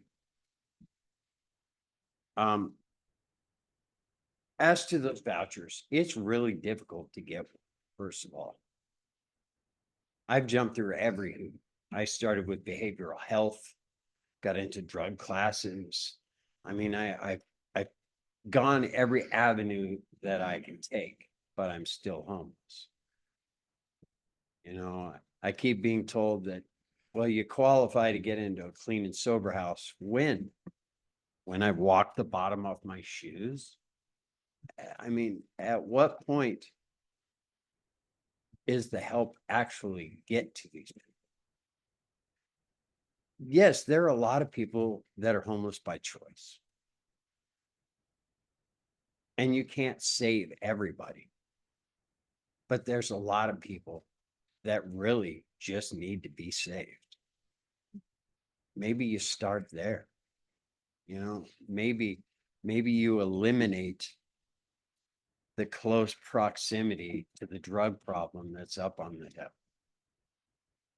You know, I mean, we can only police ourselves to a certain degree. I mean, where I camp, there is a political system that you have to deal with. You know, you can't just go steal something from somebody because you feel like it without there being a consequence for your stupidity. We haven't lost that. But trying to put something in place that is already there, it's on the books. It's enforceable now. It's just simply a matter of language that you don't like. Seems, you know, kind of dumb. Because if I can't afford to feed myself or house myself, what the hell is your $50 fine gonna mean to me? Nothing. Absolutely zero. Make sure you continue to address us, please. You know, I made a mistake as a young man, and I was given a sentence. And out of an 8-year sentence, it took me 14 years to get off of it. And that was after I did the 8. All the rest of the time was hoop after hoop after hoop after hoop after hoop after hoop. You bring people to a certain point where they don't care anymore. You know, you get tired of jumping through hoops. You get tired of every day trying a little bit harder than you did the day before to get a door slammed in your face. Thankfully, I was fortunate. You know, I had good work skills. I was a professional. My felony didn't hold me back. Since then, I've worked in hospitals, I've worked in assisted living facilities. I've worked all over the place. It's never held me back, but I never let it. I always chose to continue moving forward, regardless of the doors that shut in my face. I just walked around them and found another one. There's a lot of people that are really trying to do that. Yeah, there's a lot that aren't. But you can't group them all together. And these one of laws do exactly that. These people need help. That's all they're looking for. Not everybody's looking for a handout. No, I don't want a handout. I like earning a paycheck. I like the feeling of freedom that it gives me, paying taxes. You know, it felt good that I sent all my kids to college and I paid for it. They didn't have to pay for it. I took care of that. I worked for 18 years. I worked 7 days a week for 18 years straight to pay for my children to go to school and to have what they wanted and to be what they wanted to be. And because as I got older, I had some mental health issues.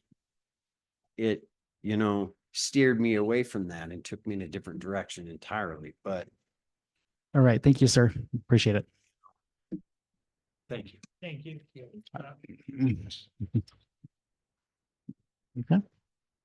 Mayor, I forgot one sentence. I can't have you come back up. Sorry, Jerry. No, sorry. Just want to remind people of the housekeeping rules. You get one shot at 5 minutes, and please respect our 5-minute time limit. When you hear that buzzard and I say thank you, we need to stop at that point. Mr. Mayor, Yes. we've been at it for almost 2 hours. Is it possible to take a 5-minute break? Yes, let's take a 7-minute break and come back at 8:30. We'll start. We'll adjourn until 8:30. We'll come back. So 8:30, everybody, let's get back to going. Right, we adjourn at 8:38. Okay. Okay. Now that you all had your 5 minutes, I get mine. First of all, I don't have a whole lot, hopefully not to say. I just want to support the resolution. I believe it's the foundation that we need to get started. And it gives us the opportunity when it's ready. When we are ready, we can make a move and we can get things going. Clearly, you guys are working on the housing situation the best you Sorry, can. real quick, just state your name for the record. Oh, I'm sorry. Diane Collier. Okay, Yreka. thank you. You guys are already working on some housing opportunities to get some of these people into facilities. So it's not like you haven't been doing that. You have taken into account every different type of person there is. And I'd like to say a lot of these people do want to help themselves because they help themselves to my stuff on my property all the time. So I'm all for the teeth in the ordinance. It's just like the county with the dope out there in Shasta Vistas. We had no teeth in our ordinances and our code enforcement. Therefore, we got nowhere.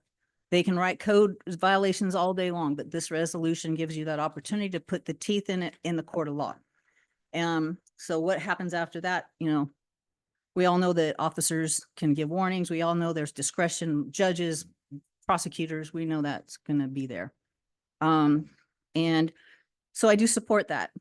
And then, you know, as far as when you're talking about symptoms and whatnot, this is just a Band-Aid, all this housing, all this stuff, because you got all this grant money. Number one, that grant money is our taxpayer dollars. They took it from us and told us how we're going to use it instead of letting us use it in the first place the way we needed it. So thank you for, you know, taking our tax dollars and telling us how to spend it. And the state gives billions and billions of dollars to behavioral health, human services.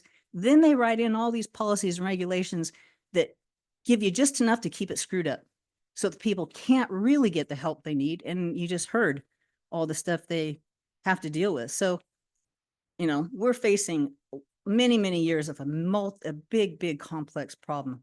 The real origin of this is something that's not for tonight, but it's decades deep. So I just want to support that, move on, and say thank you for getting this far. Oh, I do have a question. I'm sorry. How are we going to pay? What happens? I would like to know, and this is maybe something I can get with Jason on later, but we've got the initial startup. We get the housing in effect. Who's going to maintain the buildings? What's that going to cost us? How long does the grant last? Does the grant keep paying us to maintain that? How much staff do we need to do all this? What happens when they trash the apartments? and they don't take care of them, who's fixing them? Who's paying for that? There's a lot of costs that, I mean, yeah, you get it started. Then what? Then what's the long term? I'd like to know the long-term cost effect of all of this that we've started. And then what are we going to be on the hook for as a city that we probably won't be able to afford? That's what I would like to know. And if you have some of that information, Jason, I can contact you later if you, yeah. That's it. Thank you. Thank you.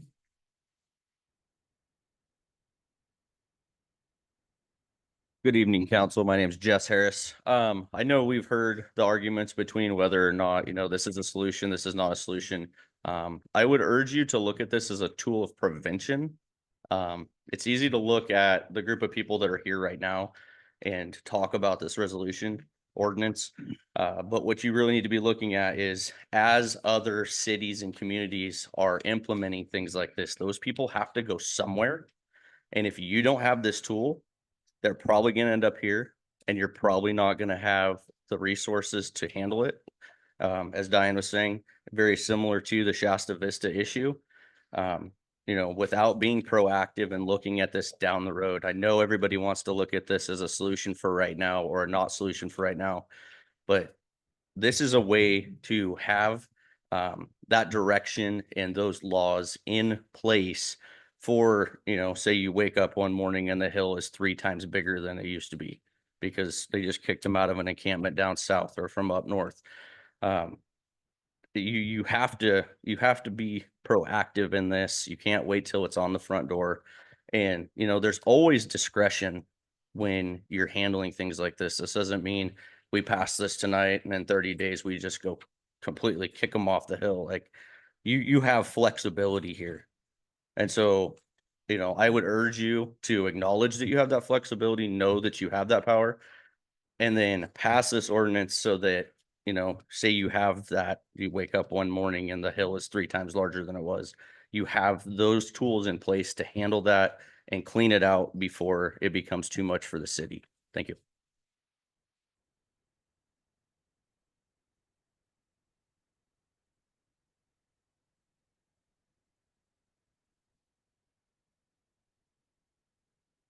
I don't know why, but this always makes me smile when I do this.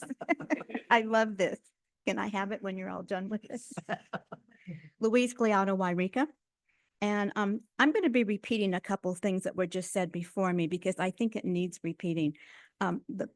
When we were looking at having an ordinance for marijuana in the county, we researched other counties to find out what they were doing, and we sent it to our Board of Supervisors, and we asked the Board of Supervisors, be as strict as the law will allow you. Well, they weren't as strict as the law would allow. And what happened was all the other counties that had really strict ordinance on marijuana, all the people came here, and that's how we ended up with what we have is the drug cartels we have.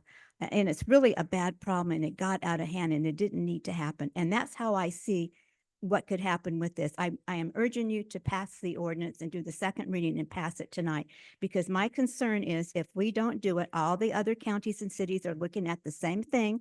They're worried about the governor cutting off their money if they don't do something about it.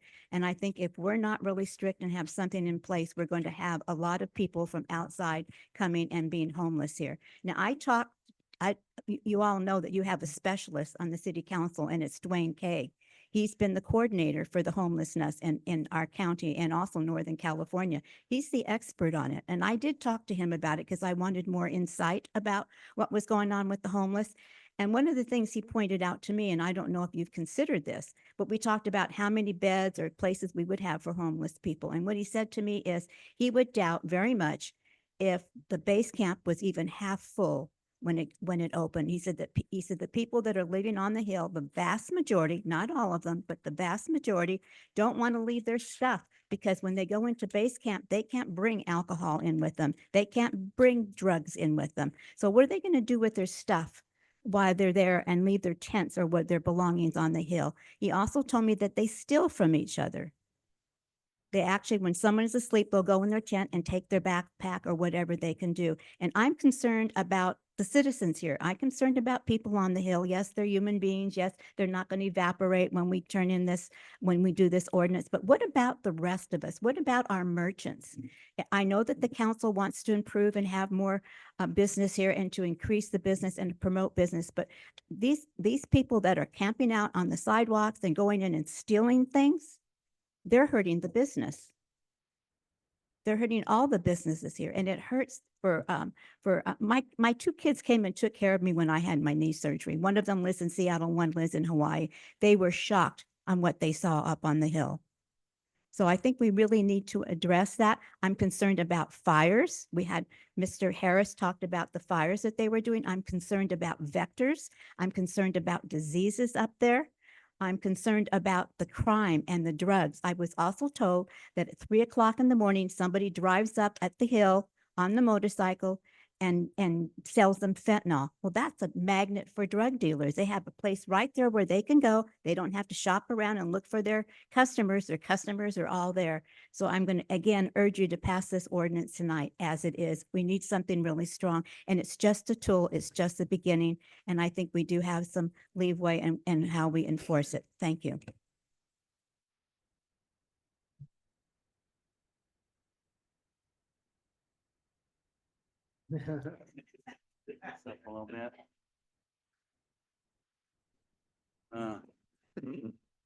Mayor and council members, my name is Luther Finley. I'm with the Yreka Seventh-day Adventist Church, and I'm the Social Services Director. And every Tuesday night, we prepare meals and take them out to the people on the hill and the Greenway and in the strip mall there with Rayleigh's and Walmart. And it's sort of like a vehicle just for us to be able to meet them and look them in the eye, call them by their names, give them hugs, and treat them like human beings. And there's so many different stories out there. But tonight we prepared 80 meals, and it was gone just like that. And there was a lot of new people, and some of the new people were, they said they came down from Oregon, from and they're coming in, because they're getting pushed out from their places. And I love these people, and I'm not one way or the other. I'm just giving my intel, what I know. But there's a lot of regulars that are here always, and but there's a lot of new people. And so anyways, but they're God's people, and Jesus died for them. And I tell them that there's no homeless in heaven, and I said, Jesus saves. And anyways, but it's a honor and a privilege to be able to do it. And I know a lot of people think it's impolitically correct, that we're enabling them, but it's sort of a vehicle just to look them in the eye, call them by their name, and just tell them Jesus loves you, and they're people. So, well, thank you.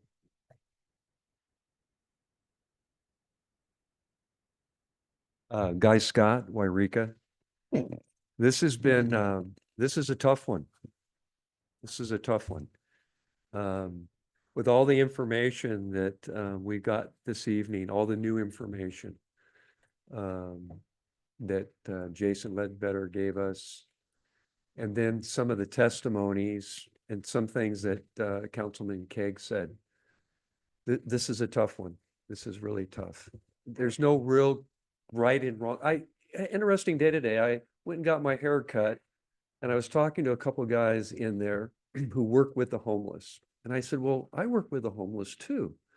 In fact, today we've fed a couple people, and we were talking, and they feed a lot of homeless. They do about 120 lunches a week. And I said, what do you guys think about the ordinance? I mean, I just want to hear what other people think about it. And without getting into the whole discussion, they were for it. So I was talking to 2 homeless people today that I know. I said, what do you guys think about the ordinance? Completely taking a neutral position on it. They said, we're for it too. And I said, well, why would you be for it? She said, because those people up on the hill, now this is a thing among the homeless, so that's got to go. they've got to go. And I was surprised to hear that. And I wasn't taking a side on it. I really wanted to know what they thought about it. And they were afraid of them. For the most part, they were afraid of the people on the Hill. Okay, so that's one aspect of it. And then both Harrises, I don't know if you guys are related. Are you guys related? Oh, okay, apparently not, or you would know. Apparently not. I mean, that was a pretty convincing what about the crime. I really think that's the nexus of the problem. I don't think people have a problem with homeless people so much as the crime. That's the problem, is the crime. And because we all have in our heart, we want to, well, not all of us, but a lot of us want to help people. But it's the crime. As being former merchants, as being a pastor, as being a person in this community, you know, I can go on both sides of this thing. I'm pulled both ways. I'll be honest with you, Lori, I am pulled on both sides of this. I really am, because I've seen both sides of it. And I've been involved with both sides of it. I was with Beacon of Hope, and I fed people for 3 years. And I was the guy at the door that did the breathalyzer, and I told them what they had to do. And I mean, I get it. I get it. And yet some of my good friends are homeless. And it's hard. It's hard to make that decision against people. But I think the bottom line, and I think both the Harrises hit it, is that, and this is something, this is almost a platitude, but we do need to give law enforcement. I'm in favor of the ordinance, because I think Chief Gilman, who's not here, but I think that if he uses discretion, and I know that, I don't know this, but I think that he would. We're not out, this isn't a roundup, this isn't a rodeo. We're not trying to get all the people and drive them off their place. But there's an element that we need to have the legal, we need to have the law behind us, that we can take care of the people that are just criminals, let's face it. And that's why I think the ordinance is necessary.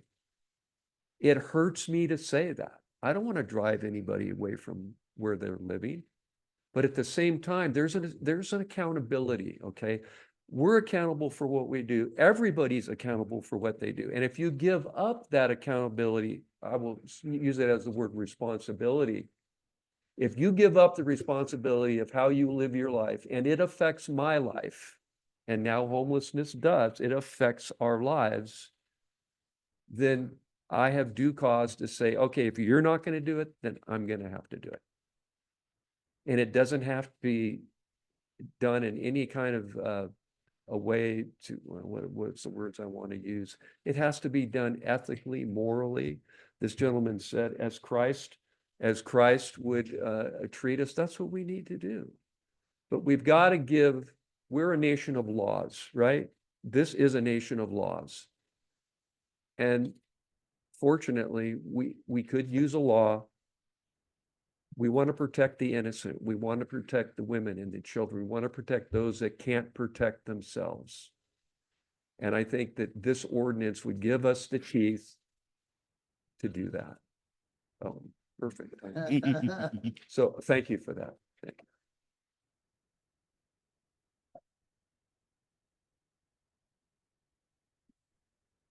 you. All right.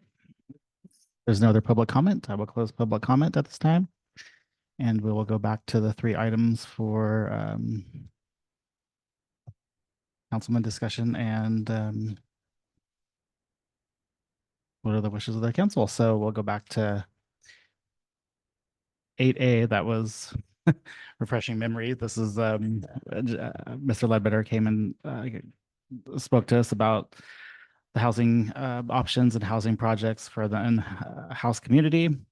Says recommends to the council action, discuss the current list of known projects that are completed or in process and attempt to provide housing for those living experience homelessness while providing input on the possibility of future projects. So are you just looking for direction, Mr. Ledbetter, on proceeding with the current projects where you're working on and the possibility of the future as well? Yeah, You know, I think that ultimately, if I were to solve homelessness, I would just look at the problem statement. And for me, it's pretty easy, is that people don't have a home and they need they need a housing unit. And so Hmm. if it were left up to me, that's what I would do. And so ultimately, it's a little bit more than just, yeah, that's great, we're doing these things.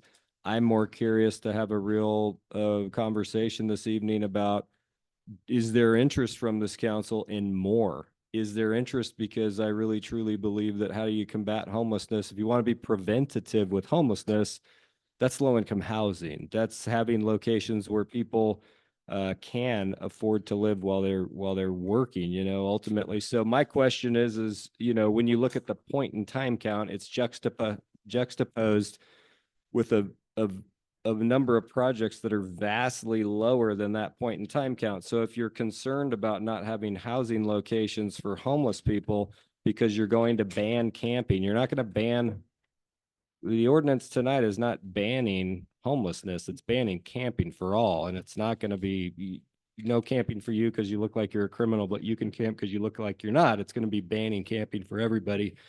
And so ultimately, I'd like to know, do you want me to go get more low income housing? Do you want me to do you want me to bypass the county and just take on these projects as my own? We're not the social worker city.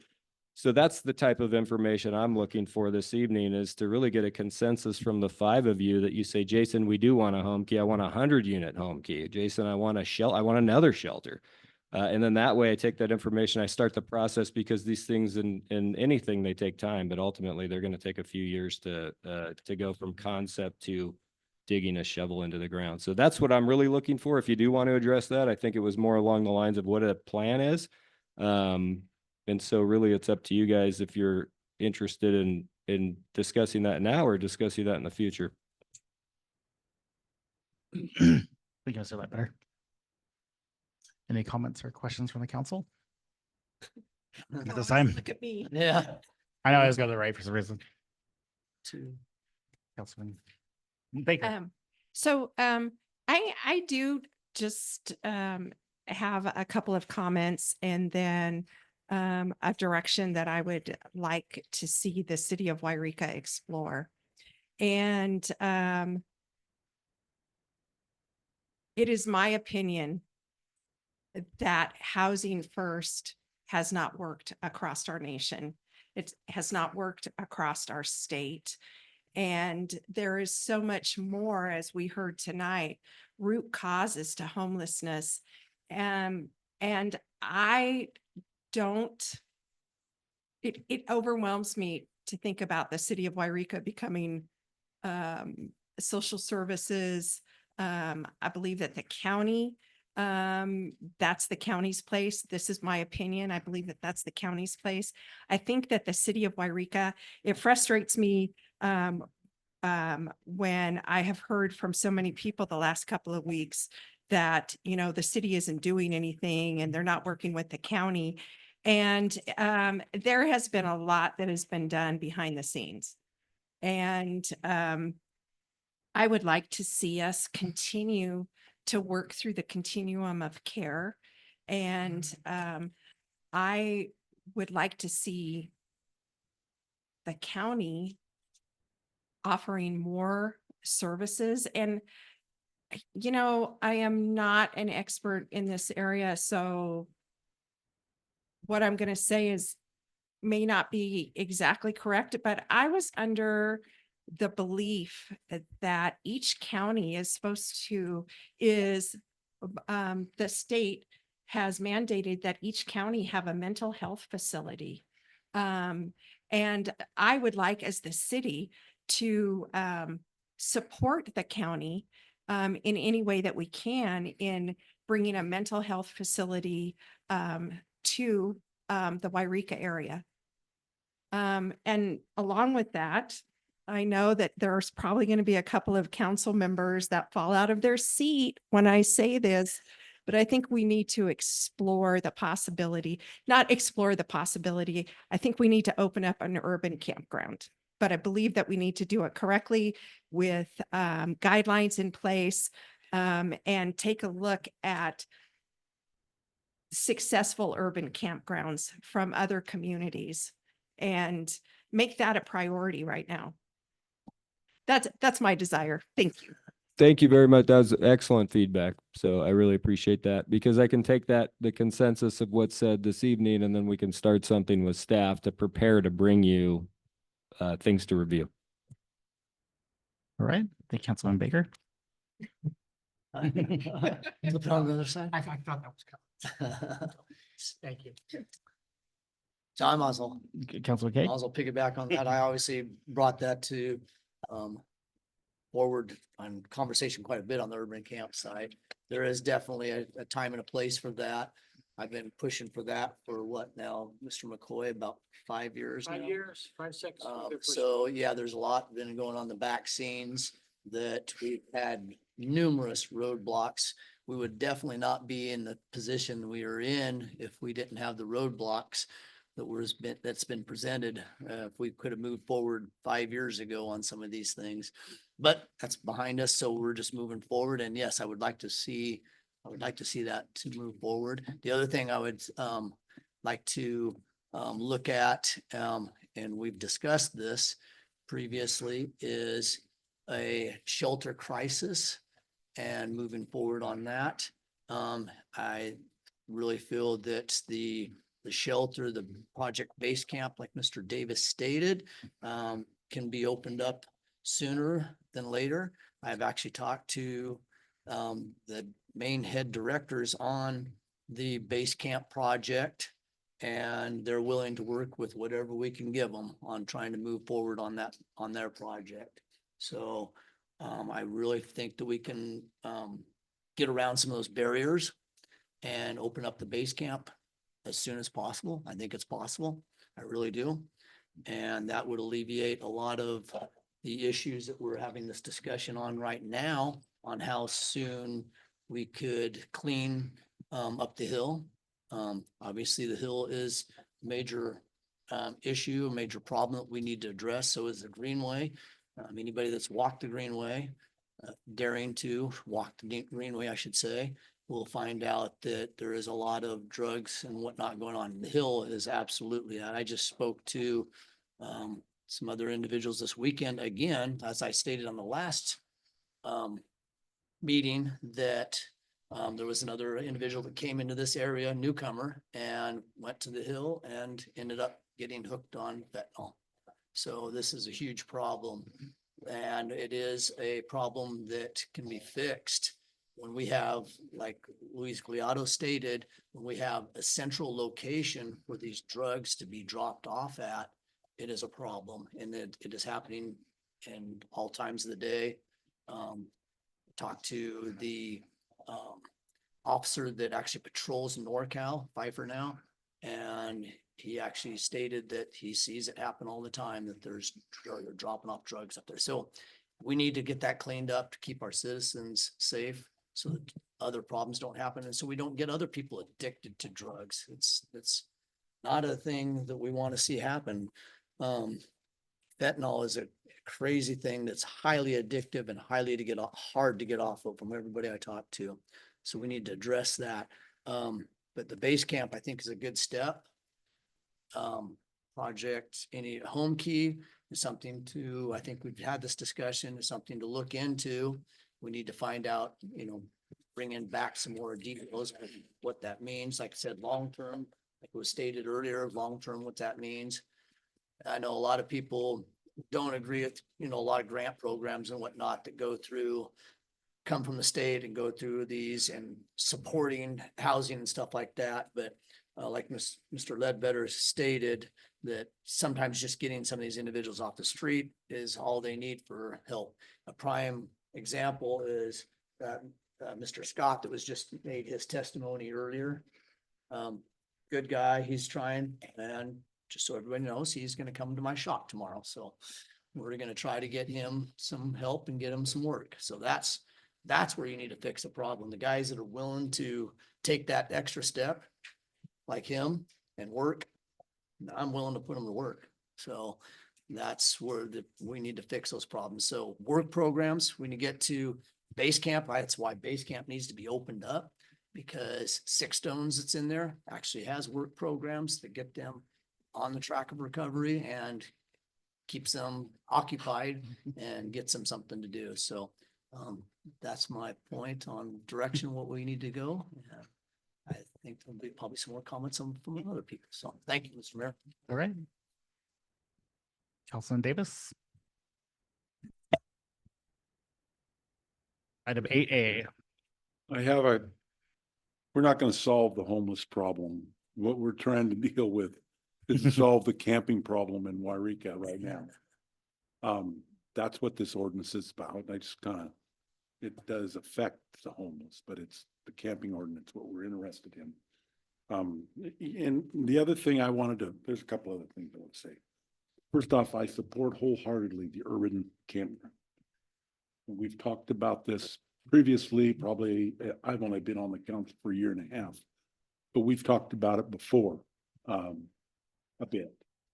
But I think it's something we should focus on and see if we can do that with some type of people that are there to help make sure the campground's not destroyed, the people check in and check out, that type of thing. We have one glaring problem with our city when it comes to folks that end up on the hill, is that if Scott Valley has them, somebody said it and it didn't have any homeless, I don't believe that, but Scott Valley has them, they ship them to the county jail. And when the county jail removes them, they end up being housed here in Yreka someplace. Same thing with Mount Shasta and same thing with Dunsmuir, Weed, and so on. So we have the only county jail, and so it attracts the problem. So that's something we can't solve. We can just deal with it. I think the last thing I'd like to say, and I want to know you folks to know, fellow council people, that I think we should proceed forward with these two ordinances. And I think we should do the Exhibit A to have the corrections that Andrew recommended and proceed forward. That's what I think. Thank you, Councilman Mr. Davis. Mayor. Councilman McCoy. Yeah, I'm just gonna address the, 8A is what we're on. the housing options. Yeah. We definitely need housing in Yreka. We already have some public knowledge. I think that we have some housing going in on North Deer Creek, and we also have housing going in down here on South Oregon. That's public knowledge. If you're not aware of that, please stop one of us or the city manager, I guess, or the city planner to talk about that. So we've got that stuff going in. Housing doesn't go in quickly. I'm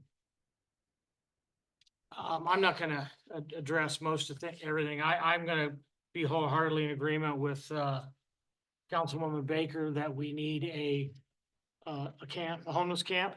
I'll go so far as to provide the area that we need to move it, and that is right next to behavioral health. So we need to buy that lot, and we need to put it right next to behavioral health. That lot's up for sale. That way they have services immediately. For those of you who haven't seen a homeless camp, typically what it is it's fenced in and there's green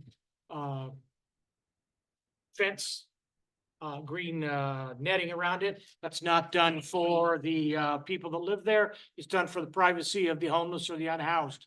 That would be a great place. It's close. It doesn't take a lot to set up. You don't put concrete in, you use bark. I think we could probably get bark donated. Dwayne and I have been up multiple times along with Steve Renner from Beacon of Hope to see what's going on up in Medford. They are doing a wonderful job. Medford has always had, in the Rogue Valley, they have always had the homeless from Jacksonville, Central Point. Central Point doesn't have homeless. Matter of fact, your city manager, he's from Yreka. He'll tell you, no, they all go to the camp in Medford because the camp is run so well. If you run a good camp, you have it supervised, you check people in and out, you make sure that, there are hours that they go in and out. They only have what do they have there? 10 by 10 space that they can camp on. those are the rules if you're gonna come down there. And I think that, in that respect, a homeless camp would be wonderful. If you haven't been up, I would encourage you to go up to the homeless camps up in, up in Medford and take a look at it. The city liked it so much that they had an extra $1 million burning a hole in their pocket, and they gave it to, this particular organization, Rogue Retreat, and told them buy another piece of land. So, I'm gonna agree with you there. I think I'm gonna probably reserve the rest of my comments for later. So I do want to comment on one thing though, one last thing. If we have, Etna, Fort Jones, Weed, Mount Shasta shipping their people to us, been illegal prior to the Supreme Court decision. And I think we need to approach this as an issue. We need our attorney to start working on it, to get some letters written to those cities to let them know to cease and desist. We don't want them shipping people here to put them in jail or otherwise because they're homeless. It's not the right thing to do. They don't live here. So the people that I run into all live here. They're all from here. Even the 12 high school kids that went to Yreka High. They all live here. So thank you. All right, thank you, Councilman McCoy. All right, with that said, for me, I would say let's, yes, the urban campground, we need to proceed on. The pallet shelter, I know 17 is not going to be efficient at all. I mean, I know this is probably a pilot program for the county, but that will probably need to expand to probably triple the size if I'm probably being realistic. I like to see that probably even double or triple. We know we have a couple of good housing projects coming down that are market rent. Not everybody's can afford that, but I like to see probably the Home Key and then 2 other projects come that are affordable housing, or like the Crossroads project. So that's what I would like to see. And I think that's a real, I know it's a big ask, but I think that's realistically what the city is going to need for the future of housing. And housing's is for everybody, but we know we have 2 great market rents coming down, but they're going to be pretty expensive for people who have good jobs. We're going to need housing for people in the lower income side, and having this one facility and 3 facilities or whatever, 4 or 5 we have on Foothill are not going to be meeting the needs of our lower income or even senior, because our seniors that are on Social Security are even considered low income. Under 32.6 a year, or 32.4 a year is considered low income. So make sure everybody knows that when you say low income, they're putting a stereotype on some people, but it's under 32.6 a year now. So with that said, let's move on to 8. B, this is the agenda title, resolution establishing procedures for the notice, removal, and storage of personal property at encampments and finding such action exempt from CEQA. The recommended city council action is the motion to approve resolution 2024-38, the city council of the city of Yreka adopting the policy for the notice, removal, storage of personal property at the encampments. Of course, there were some recommendations that came from Mr. Jared for some changes. What are the wishes of the council? Mr. Mayor, Oh. first we could- Uh-huh. Consent by the council to waive the full reading. Oh, okay. I'm sorry. Is there consent from the council to waive the full reading? Of the resolution, I'm confused. The full reading, yeah. I'm sorry. We're Oh, calling a resolution. the resolution, the We're calling ordinance, a sorry. res- Yeah. Okay, thanks. I was like, what? Yes. Don't confuse me. If I'm ready, it's been a long night. Okay. Mr. Mayor, I'm going to say the same thing I said last week or 2 weeks ago. There's no need to rush this. This is what happens when you rush things, that we have to make changes and that sort of thing. I'm not blaming our city attorney. I think his changes are great. I think they're wonderful, Mr. Jared. But I think in order to give the public a chance to look at it, to see it, I would say that this thing needs to be, Exhibit A needs to be dropped tonight as far as the vote goes, and then bring it back in 2 or 4 weeks after we and the public have had a chance to look it over, make sure that everything is worded correctly. So. Is I okay? just want to comment on top of that. Is Okay. that fine?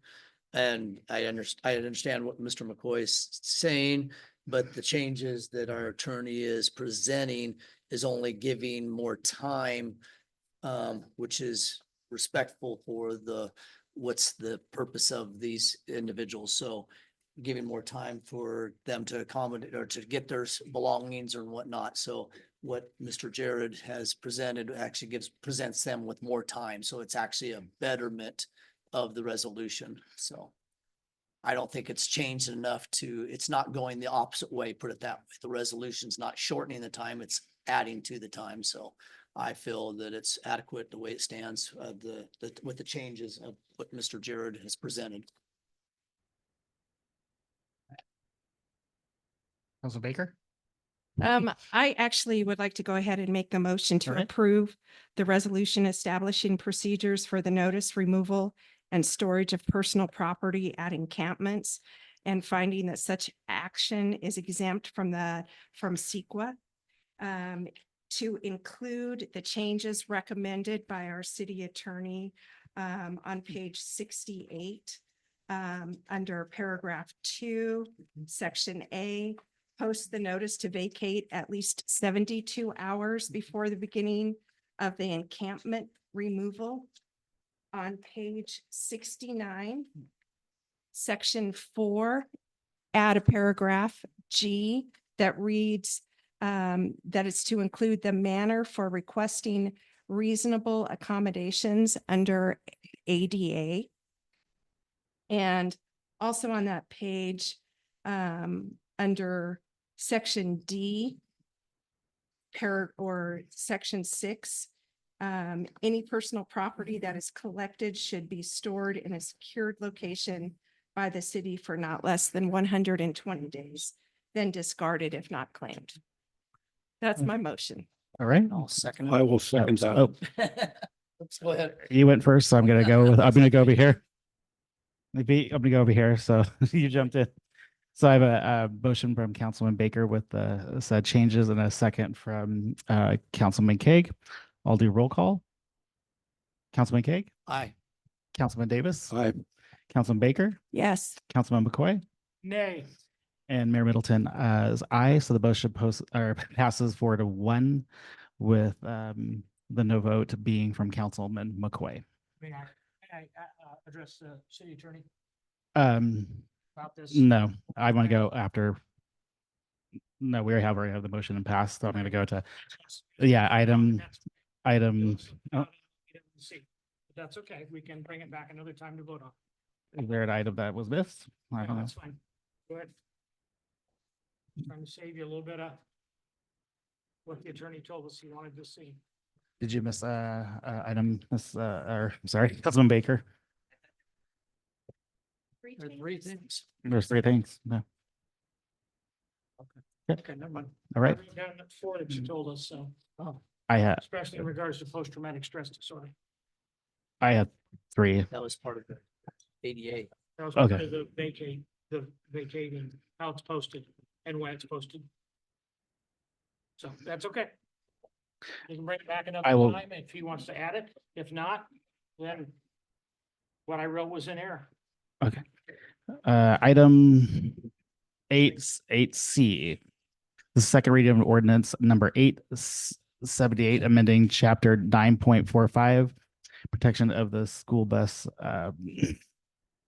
stops, critical infrastructure, wild risk areas of the Yreka Municipal Code to be called camping and storage of property in public places prohibited, amending chapter 9.50 park regulations and finding the ordinance exempt from CEQA.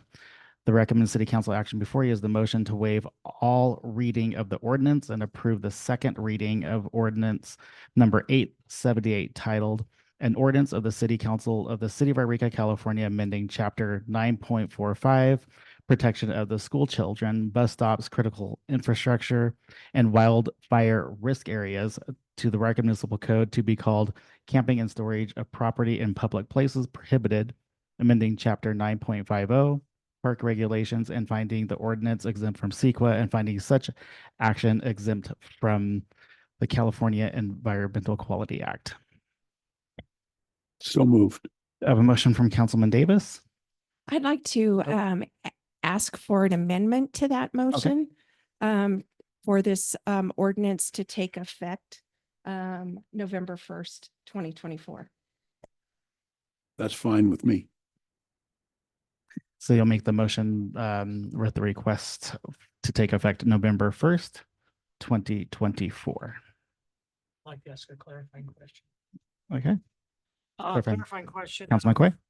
Jay, of Mr. Ledbetter and our city attorney, when this takes effect, how are you going to enforce it? Are we going to allow people to kind of do whatever they want, like we've done with building codes in the past? And some people come in and they get preferential treatment, not now, but they did 8, 10, 12, 15, 20 years ago. And then we have an ordinance, but no, we're not going to do it for Johnny Jones, but we will do it on Sally Smith. So I know that's a loaded question, but I can't see enforcing it if it's not enforced uniformly.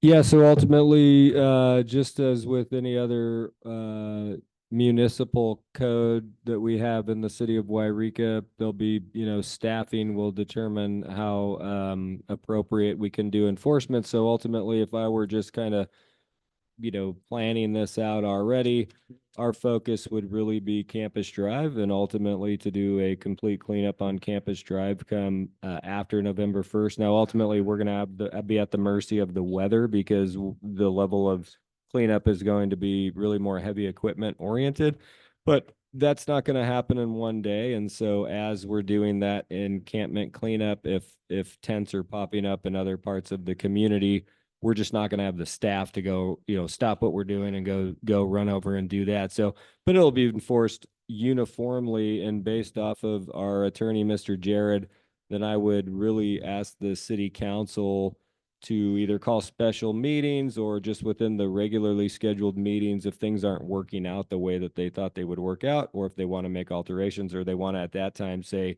please don't enforce this, that we get that direction from the 5 of you. Otherwise, my plan would be to take the staffing that we do have and do enforcement relatively uniformly, but it would be impossible to do the entirety of the city at one time. If I wanted to do code enforcement at the level at which I think code enforcement needs to get done, sometimes I could spend $10 million tomorrow in this community, and I don't have $10 million.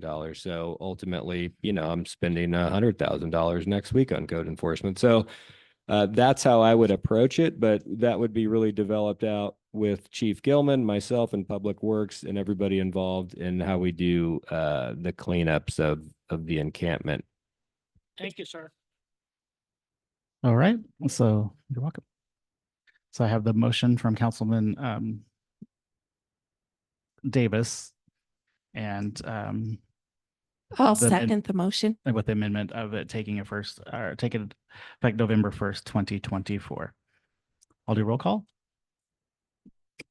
Councilman Kay. This is a hard one because I want it actually sooner. I really do, because I feel that we're going to get bombarded before then. But I'll prove it just because I want to get this ball rolling. But yes. Councilman Davis. Yes. Councilman Baker. Yes. Councilman McCoy. This is a knee-jerk reaction to politics. I'll say nay. Nay, and then I'm going to say yes, and I do agree with the November 1st start date, just because we have, I agree with Councilman Baker and the rest of the council that we have several items in the pipeline coming down as far as the housing, and so it will buy us time to get our ducks in the order and hopefully these facilities open. So the motion passes 4-1.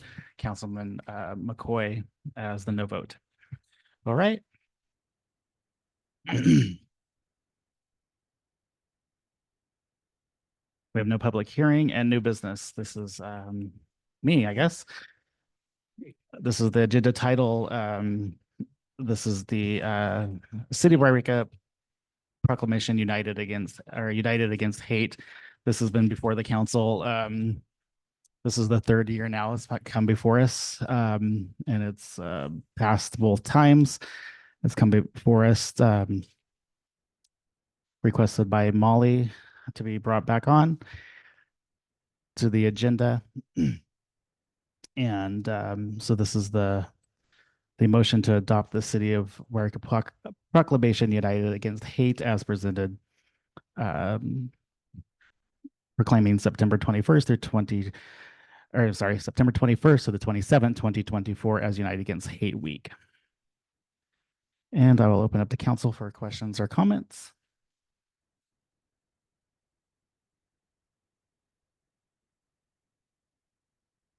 Okay, I will open to for public comment.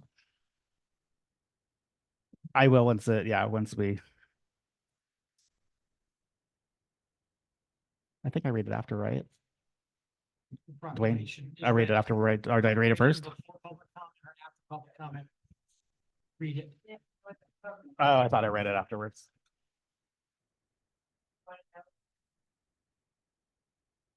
Do I read it after, Jason, or before? I thought I read it afterwards. I'm in agreement with Molly that Okay, ultimately want me to you'd read it read first? it now, yeah. I thought we read it afterwards. Okay, well, I'll read it first and my public comment. Sorry about that. Okay, so the proclamation is whereas the city of Yreka founded on the homeland of indigenous tribes and settled immigrants from around the world. We seek to protect, honor, and uplift the diverse culture of traditions of every citizen from the original inhabitants of the land to our newest arrivals, offering goodwill and equal protection under the law.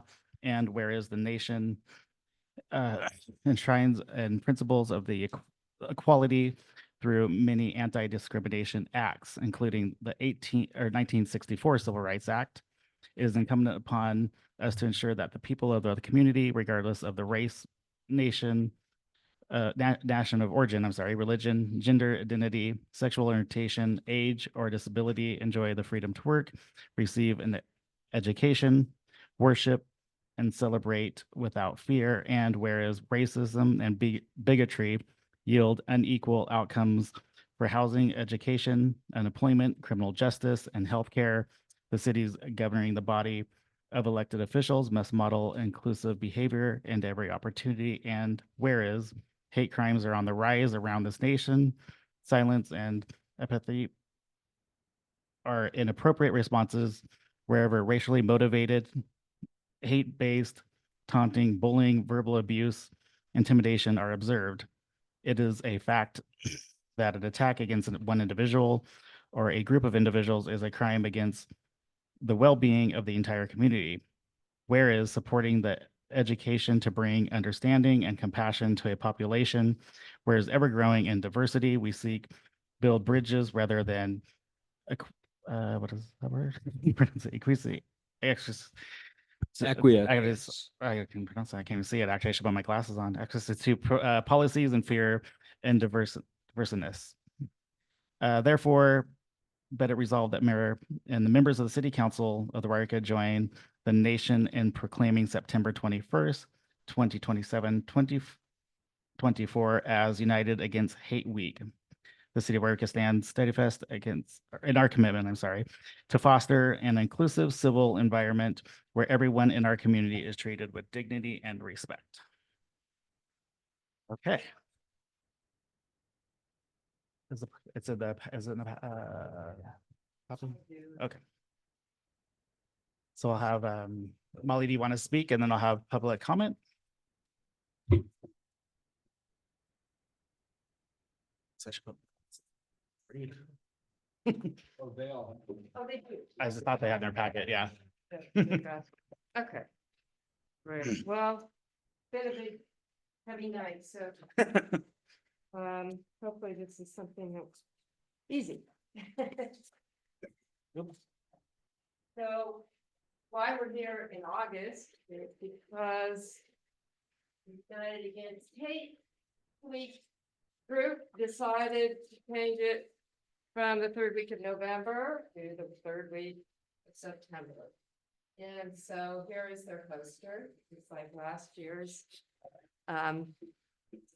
Not the best timing for me or obviously the council, but that's how it goes.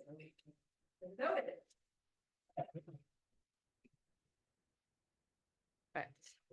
So, United Against Hate Weeks, oh, so I can stay on a little bit.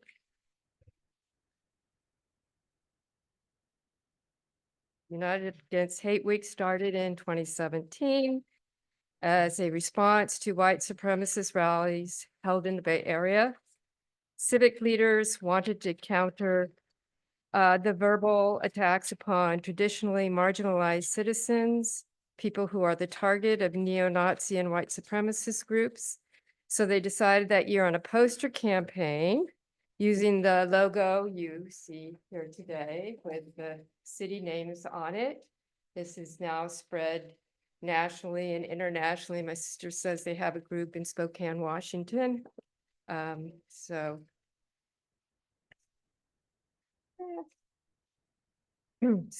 this poster campaign has evolved into an organization that aims for much more than just putting posters on windows.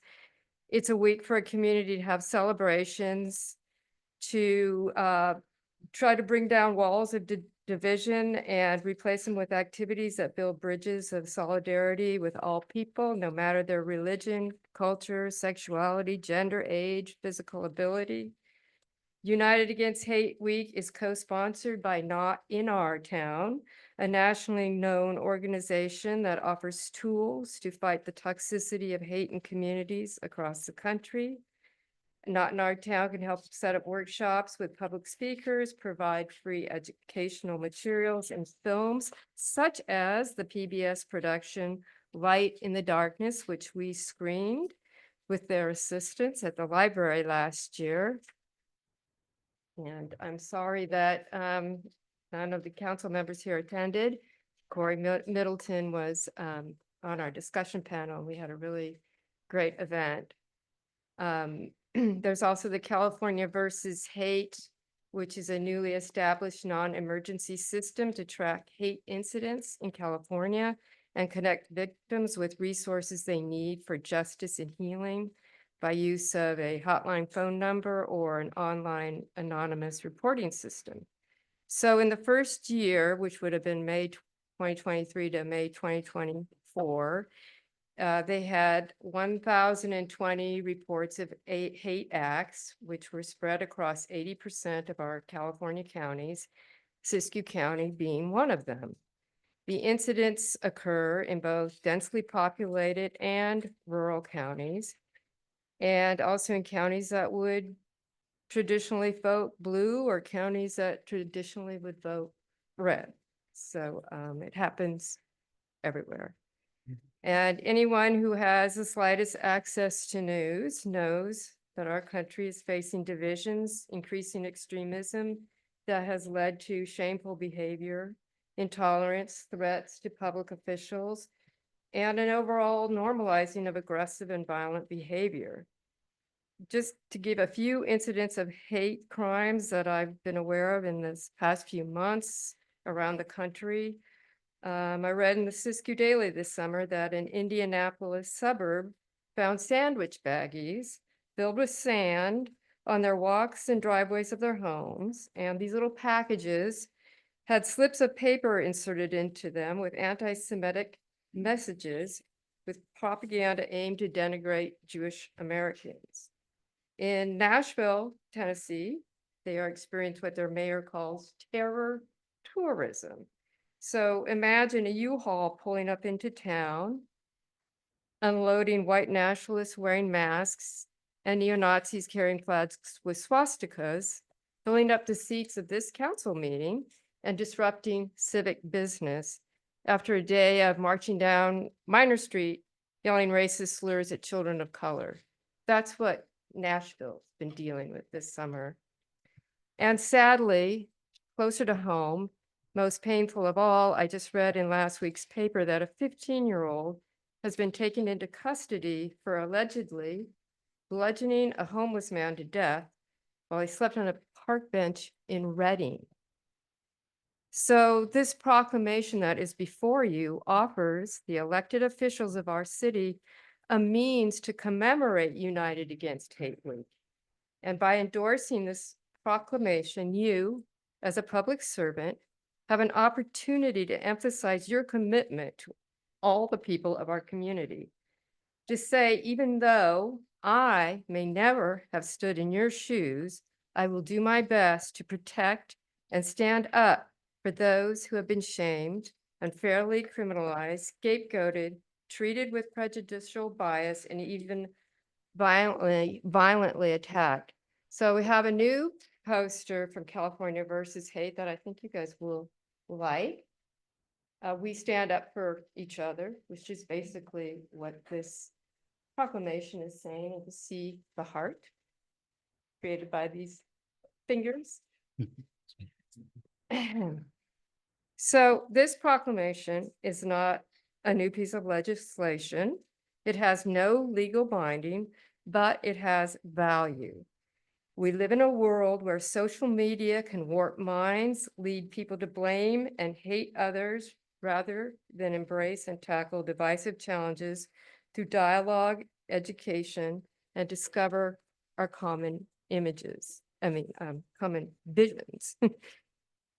So I just find it hard to imagine any clause in this proclamation that any one of you council members would be unwilling to initial.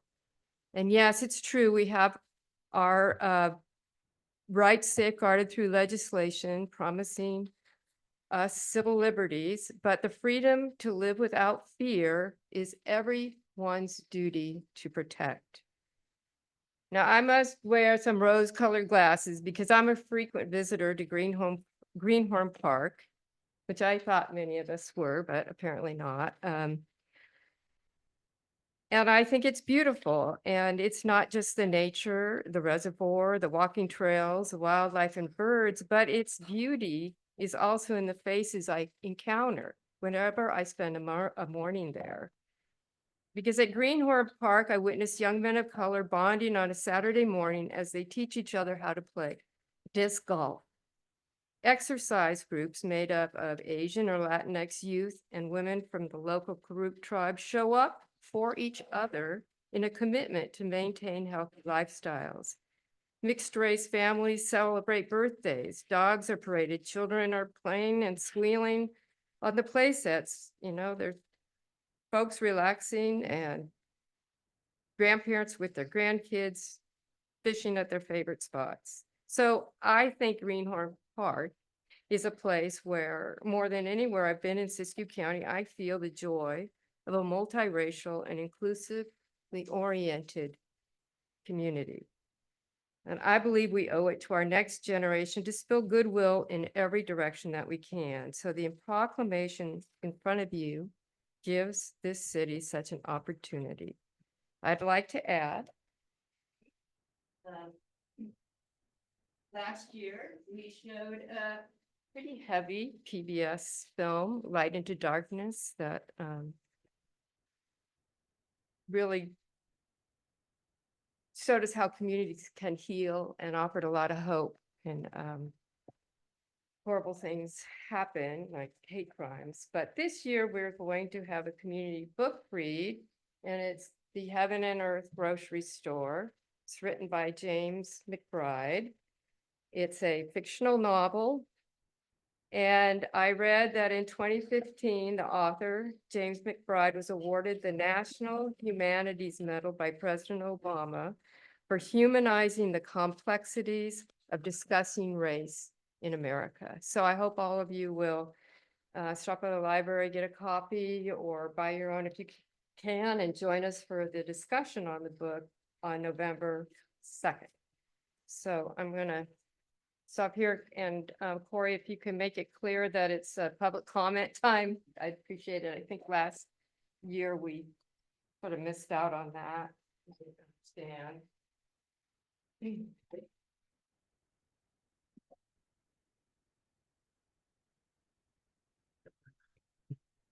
Right. Thank you. Public comment? I think it turned on.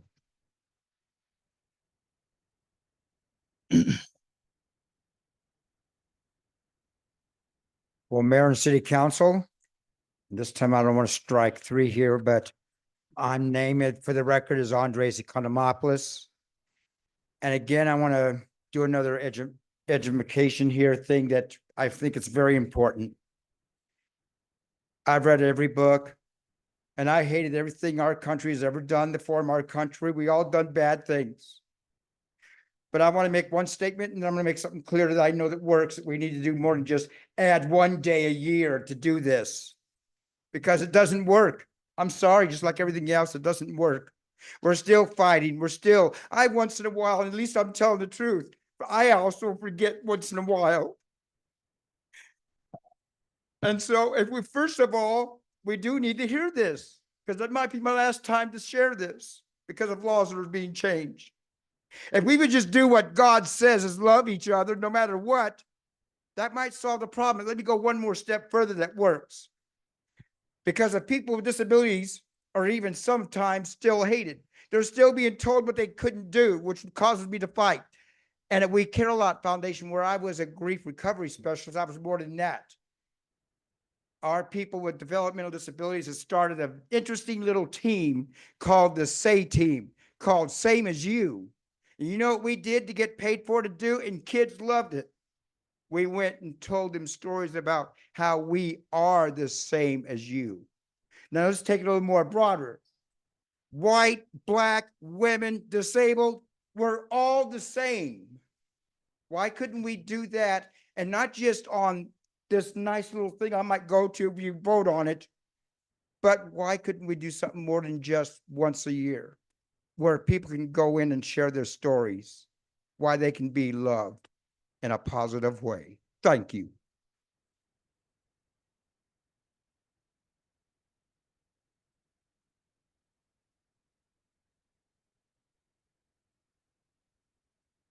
Louise Gliotto, Yreka. I have to stop and think about this for a minute.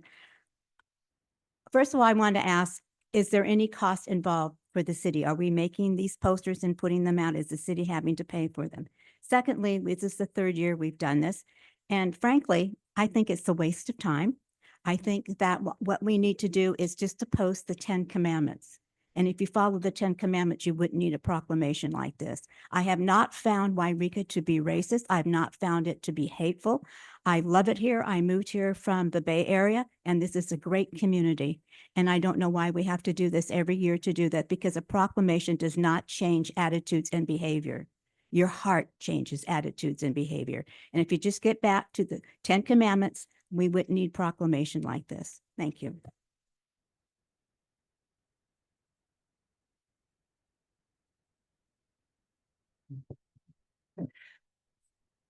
The Reverend Lori Kaiser Boswell, Yreka, California. I didn't wear my collar today because the only one I had in the car needed the button that I didn't have with me. I was going to pull rank. I speak in favor of this resolution. Last year, I had the honor of being one of the people on the panel and was very moved by the process. I was saddened when I got an email recently that said, yeah, the city council passed it last year 3-2. And I thought, what? To me, this is an automatic. As a community, we need to be united against hate, however that means, whatever we do.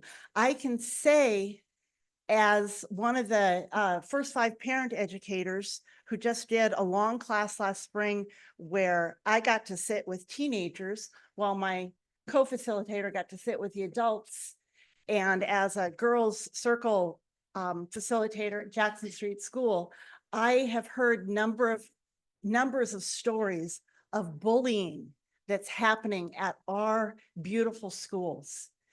And I don't have to spend much time on social media. And yes, I spend way too much time on social media to see the dehumanizing that happens. We even heard it in some of the public comment earlier tonight. We tried not to, but if I'd kept score, I would have lost count of the dehumanizing terms we use for each other in our world.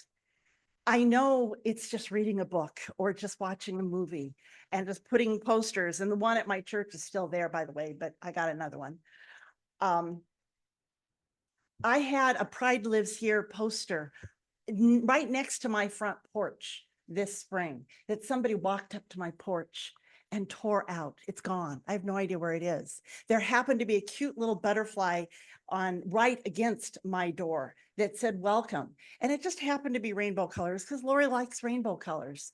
A couple days later, it was gone. My house on Lane Street. People are assaulting it because I'm open and affirming. I wonder what it's like for the people who aren't white, cisgendered, heterosexual, and safe. We have to model for our kids that we believe in this. And I could be wrong. It's been 40 years since I competed in parliamentary procedure, but every year at Churchwide Assembly, we are reminded that when you have a resolution, what you are voting on is the therefore be it resolved. All the stuff that leads before it is not debatable. It's not what you vote on. We vote on therefore let it be resolved. So if you have problems with any of those paragraphs ahead of that, that doesn't matter. Vote on let's designate at least 1 week united against hate. Thanks, guys.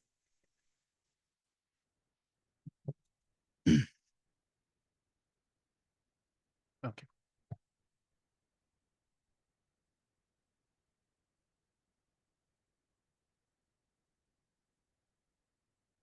Mariachi. I don't know how to raise those. So. I'm going to say I'm really proud of us for doing this. I'm proud of those who vote for it. And for the last 3 years, we needed it. We needed it forever, but we need this because we need to stand against hate. And we need to remember that the last thing Jesus said was love one another. Thank you.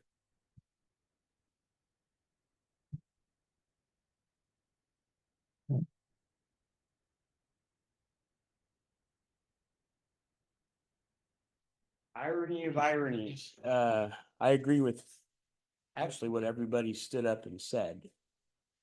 Where I will disagree with Mrs. Gliotto is I totally urge you to pass this. It's like when I used to be a teacher. It's the beginning of the school year type thing. You're reminding the kids, in this case with this resolution, you're reminding the people, look out for your fellow man. And it ties in very well with the meeting earlier tonight. You know, we don't hate the homeless or the campers, but issues need to be faced head on. And this resolution, all that does is kind of remind us to, hey, take a look in the mirror. I'm not perfect. I do have hate in my heart at times, and it's hurtful to me. Not so much the person or group that I'm hating at the time. It's more hurtful to me. So if anything, it's a self-reflection. And I would urge the council to find a way to vote 5-0 on this resolution.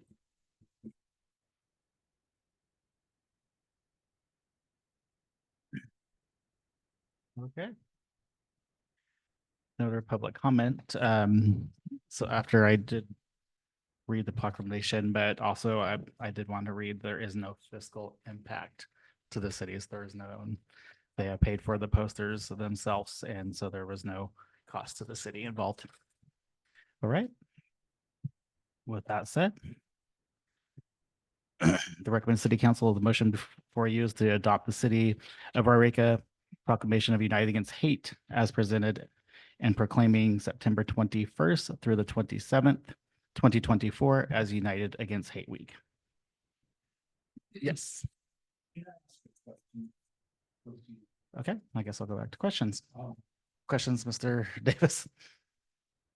This number 833-808. Yeah. What is the purpose of calling that? Go ahead and come back up to the podium so everybody can hear for the record. That quickly, I was trying to keep it 5 minutes, so I cut a lot out. Yeah, so that is a way, because hate is in the increase in the nation, especially, you know, after the pandemic, when Asian and Pacific Islanders were suddenly being violently attacked and shamed, spit on, whatever, because apparently they were responsible for the virus. You know, that and many other things have happened, and hateful crimes and incidents are on the increase. So the state of California decided, the Civil Rights Commission, through the Civil Rights Commission of California, to make this hotline available to people so they can call in and tell them, you know, something that happened to them that they felt was a hate incident. They would then be given a connection to different counseling or programs that could help them work through that and then heal. And at the same time, they would be tracking those phone calls from what community they came from. So they'd just get an idea what was happening in the state of California. So that's what that number is. All right. Quick comment. Okay. You guys are killing me. I'll make it. Yeah, I just think it needs to be stated that it's a bummer that we have to have a resolution that we saying, stating this, you know, it should be in our hearts automatically that there should be no hate. Only thing we should hate is Satan, plain and simple. But that's my religious beliefs too. But it's the proper upbringing and as parents doing the right job and putting God first and raising your kids that way, then you don't have to worry about having hate in their hearts. And it's a bummer that we have to have this, you know, bring this forward, but it's a problem that is, like you said, nationwide, and it's sad to see some of these things happening when it doesn't need to. There's no reason for it, any type of that, and it's just sad that we have to do this. And it should be automatic that there shouldn't be any discussion on hate. And like I said, the only thing we should hate is Satan. And that's it. So thank you, Mr. Mayor. All right. Thank you, Councilman Craig. Anybody else before I move forward? I'm going to agree with Councilman Kaeg. It is a shame. It's a shame that we have to put up posters about child abuse, child sexual abuse, rape, all those things. Our people should know that what rape does to a woman. They should know what sexual abuse, how it ruins the life of a child, and yet, or any kind of abuse, and yet we still proclaim, you put those proclamations up to let people know that, you know, if you see child abuse or victim of child abuse, you know, be sure you don't have to be. And then we put a phone number on it. So yeah, it's I agree with the councilman to my left. Thank you. All right. Name is. Whatever. All right. Thank you, Councilman McCoy. It is a shame, but hate does exist and discrimination exists, and it does exist in our small town, unfortunately. So some people are lucky and some people have been on the receiving ends of being hated against, discriminated against. And so it's just the way it is. It's heartbreaking, but okay. The recommended council action is a motion to adopt the City of Yreka Proclamation United Against Hate as presented and proclaiming September 21st through the 27th, 2024 is United Against Hate Week. Councilman McCoy? Dr. Martin Luther King Jr. said, hate cannot drive out hate. Only love can do that. I'll make the motion, please. I have a motion from Councilman McCoy I'll second it. and a second from Councilman Kaeg. I'll do roll call. Councilman Kaeg. Aye. Councilman Davis.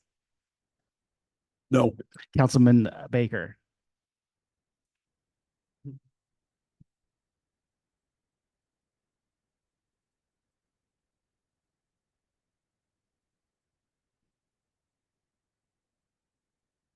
Councilman Baker.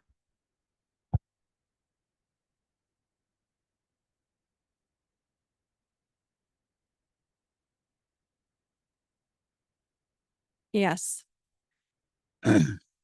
And Mayor Middleton will be aye, since I didn't bring this before you. All right, the motion passes. I'll be an aye also. You gotta ask Yes. us. Oh, I'm sorry. I'm No, sorry. I just want to be on the record. Okay, I'm an aye. okay. I was okay. Jeez. All right, the motion passes 4-1 with David, Councilman Davis being the no vote.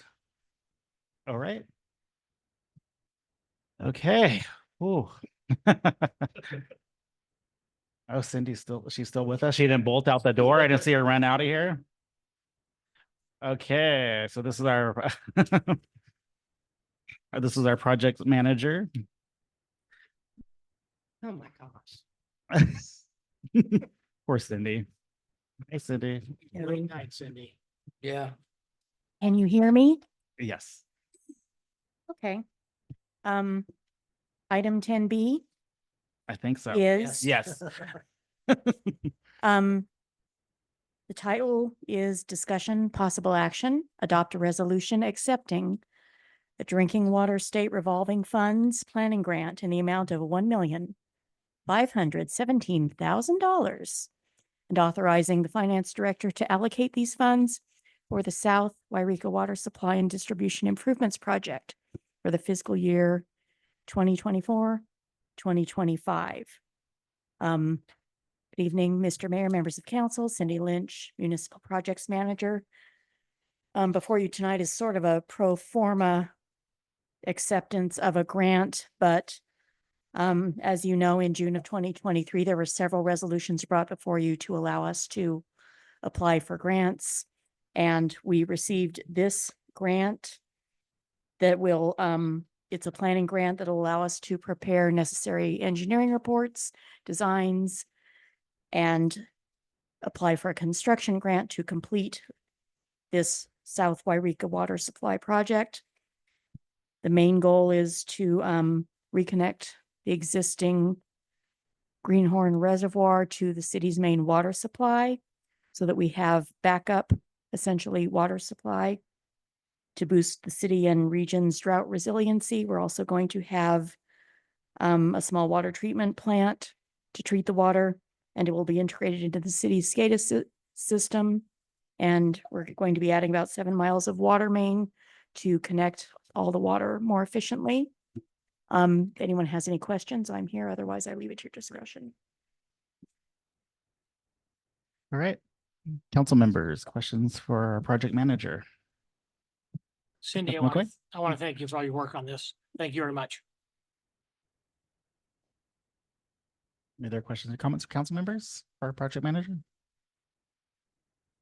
Nope. Okay. I have a comment. Okay. All right. Yeah, I just want to thank Cindy. I want to thank Public Works, and I just want to remind folks, because we do, generally at this point, everybody's funneled out of the space, but this is what is exciting for me personally, is that we're talking about redundancy in our water system. And so this is a huge moment, because at some point, the next step after design, we should get a grant to do the actual project, and then we're breaking ground. And we're just adding resiliency into our community when it comes to water supply, but we're also adding new infrastructure in basically priming ourselves to be ready for anything that comes in the future as far as climate is concerned. And so we don't talk about and we don't celebrate these projects enough, but this is really the nuts and bolts of what a city government does for their population. I know we talk about a number of things in this space, but if you don't have water when you turn on your tap and you can't flush your toilet, nothing else will matter to you. And so I just think that you should think about that sometimes ultimately. And what does the city provide? This is one of the utilities that is extremely important. And there's so much work that goes into these projects. The bureaucracy of government and the bureaucracy of this country is something that we currently are doing very, very well to go get free money for the community. And so this is not necessarily your money. This is attempting to get as much of that grant money that we can possibly get to make our community better while other people are failing at bureaucracy. So thank you very much, Cindy, because nobody does bureaucracy like you. Thanks, Cindy. Thank you, Cindy, and all the staff involved. We appreciate everything you do. All right, I'll go to public comment. No public comment, okay. Okay, the recommended city council action is the adoption of resolution 2024-39 of the city council of the city of Yreka accepting a drinking water state revolving funds DWSRF grant an amount of 1,517,000 and authorizing the finance director to allocate these funds for the South Yreka Water Supply and Distribution Improvement Project for FY 2024-25. Yeah, that's hand up. So moved. Oh, Somebody said. I know. I second. Okay. That's fine. Councilman Baker makes the motion, second from Councilman Davis, do roll call.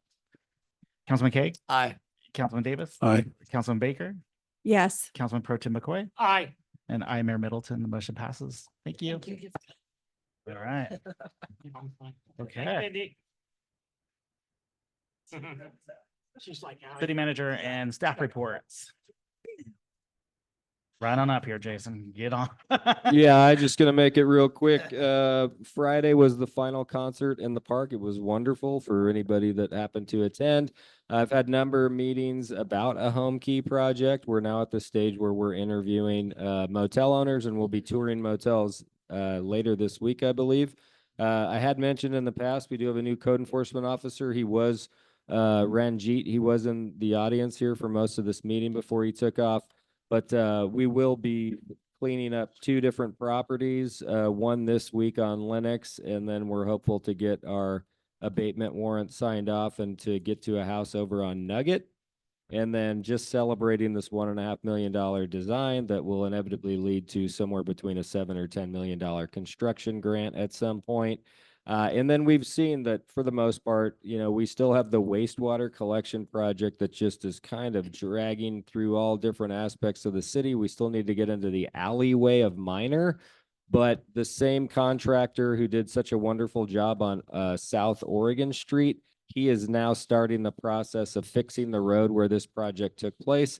And he is currently over in Burgess, in the Burgess Street neighborhood, and eventually will make his way over to Yama, which is pretty torn up at the moment, and then patching up the other locations where all of this work got done. Thank you. Thank you, Mr. Ledbetter. And no other staff from your end. Okay, thank you. Okay, I'll go to council members real quick. Councilman Davis. We didn't have a fire safe council meeting yet this month. Excuse me.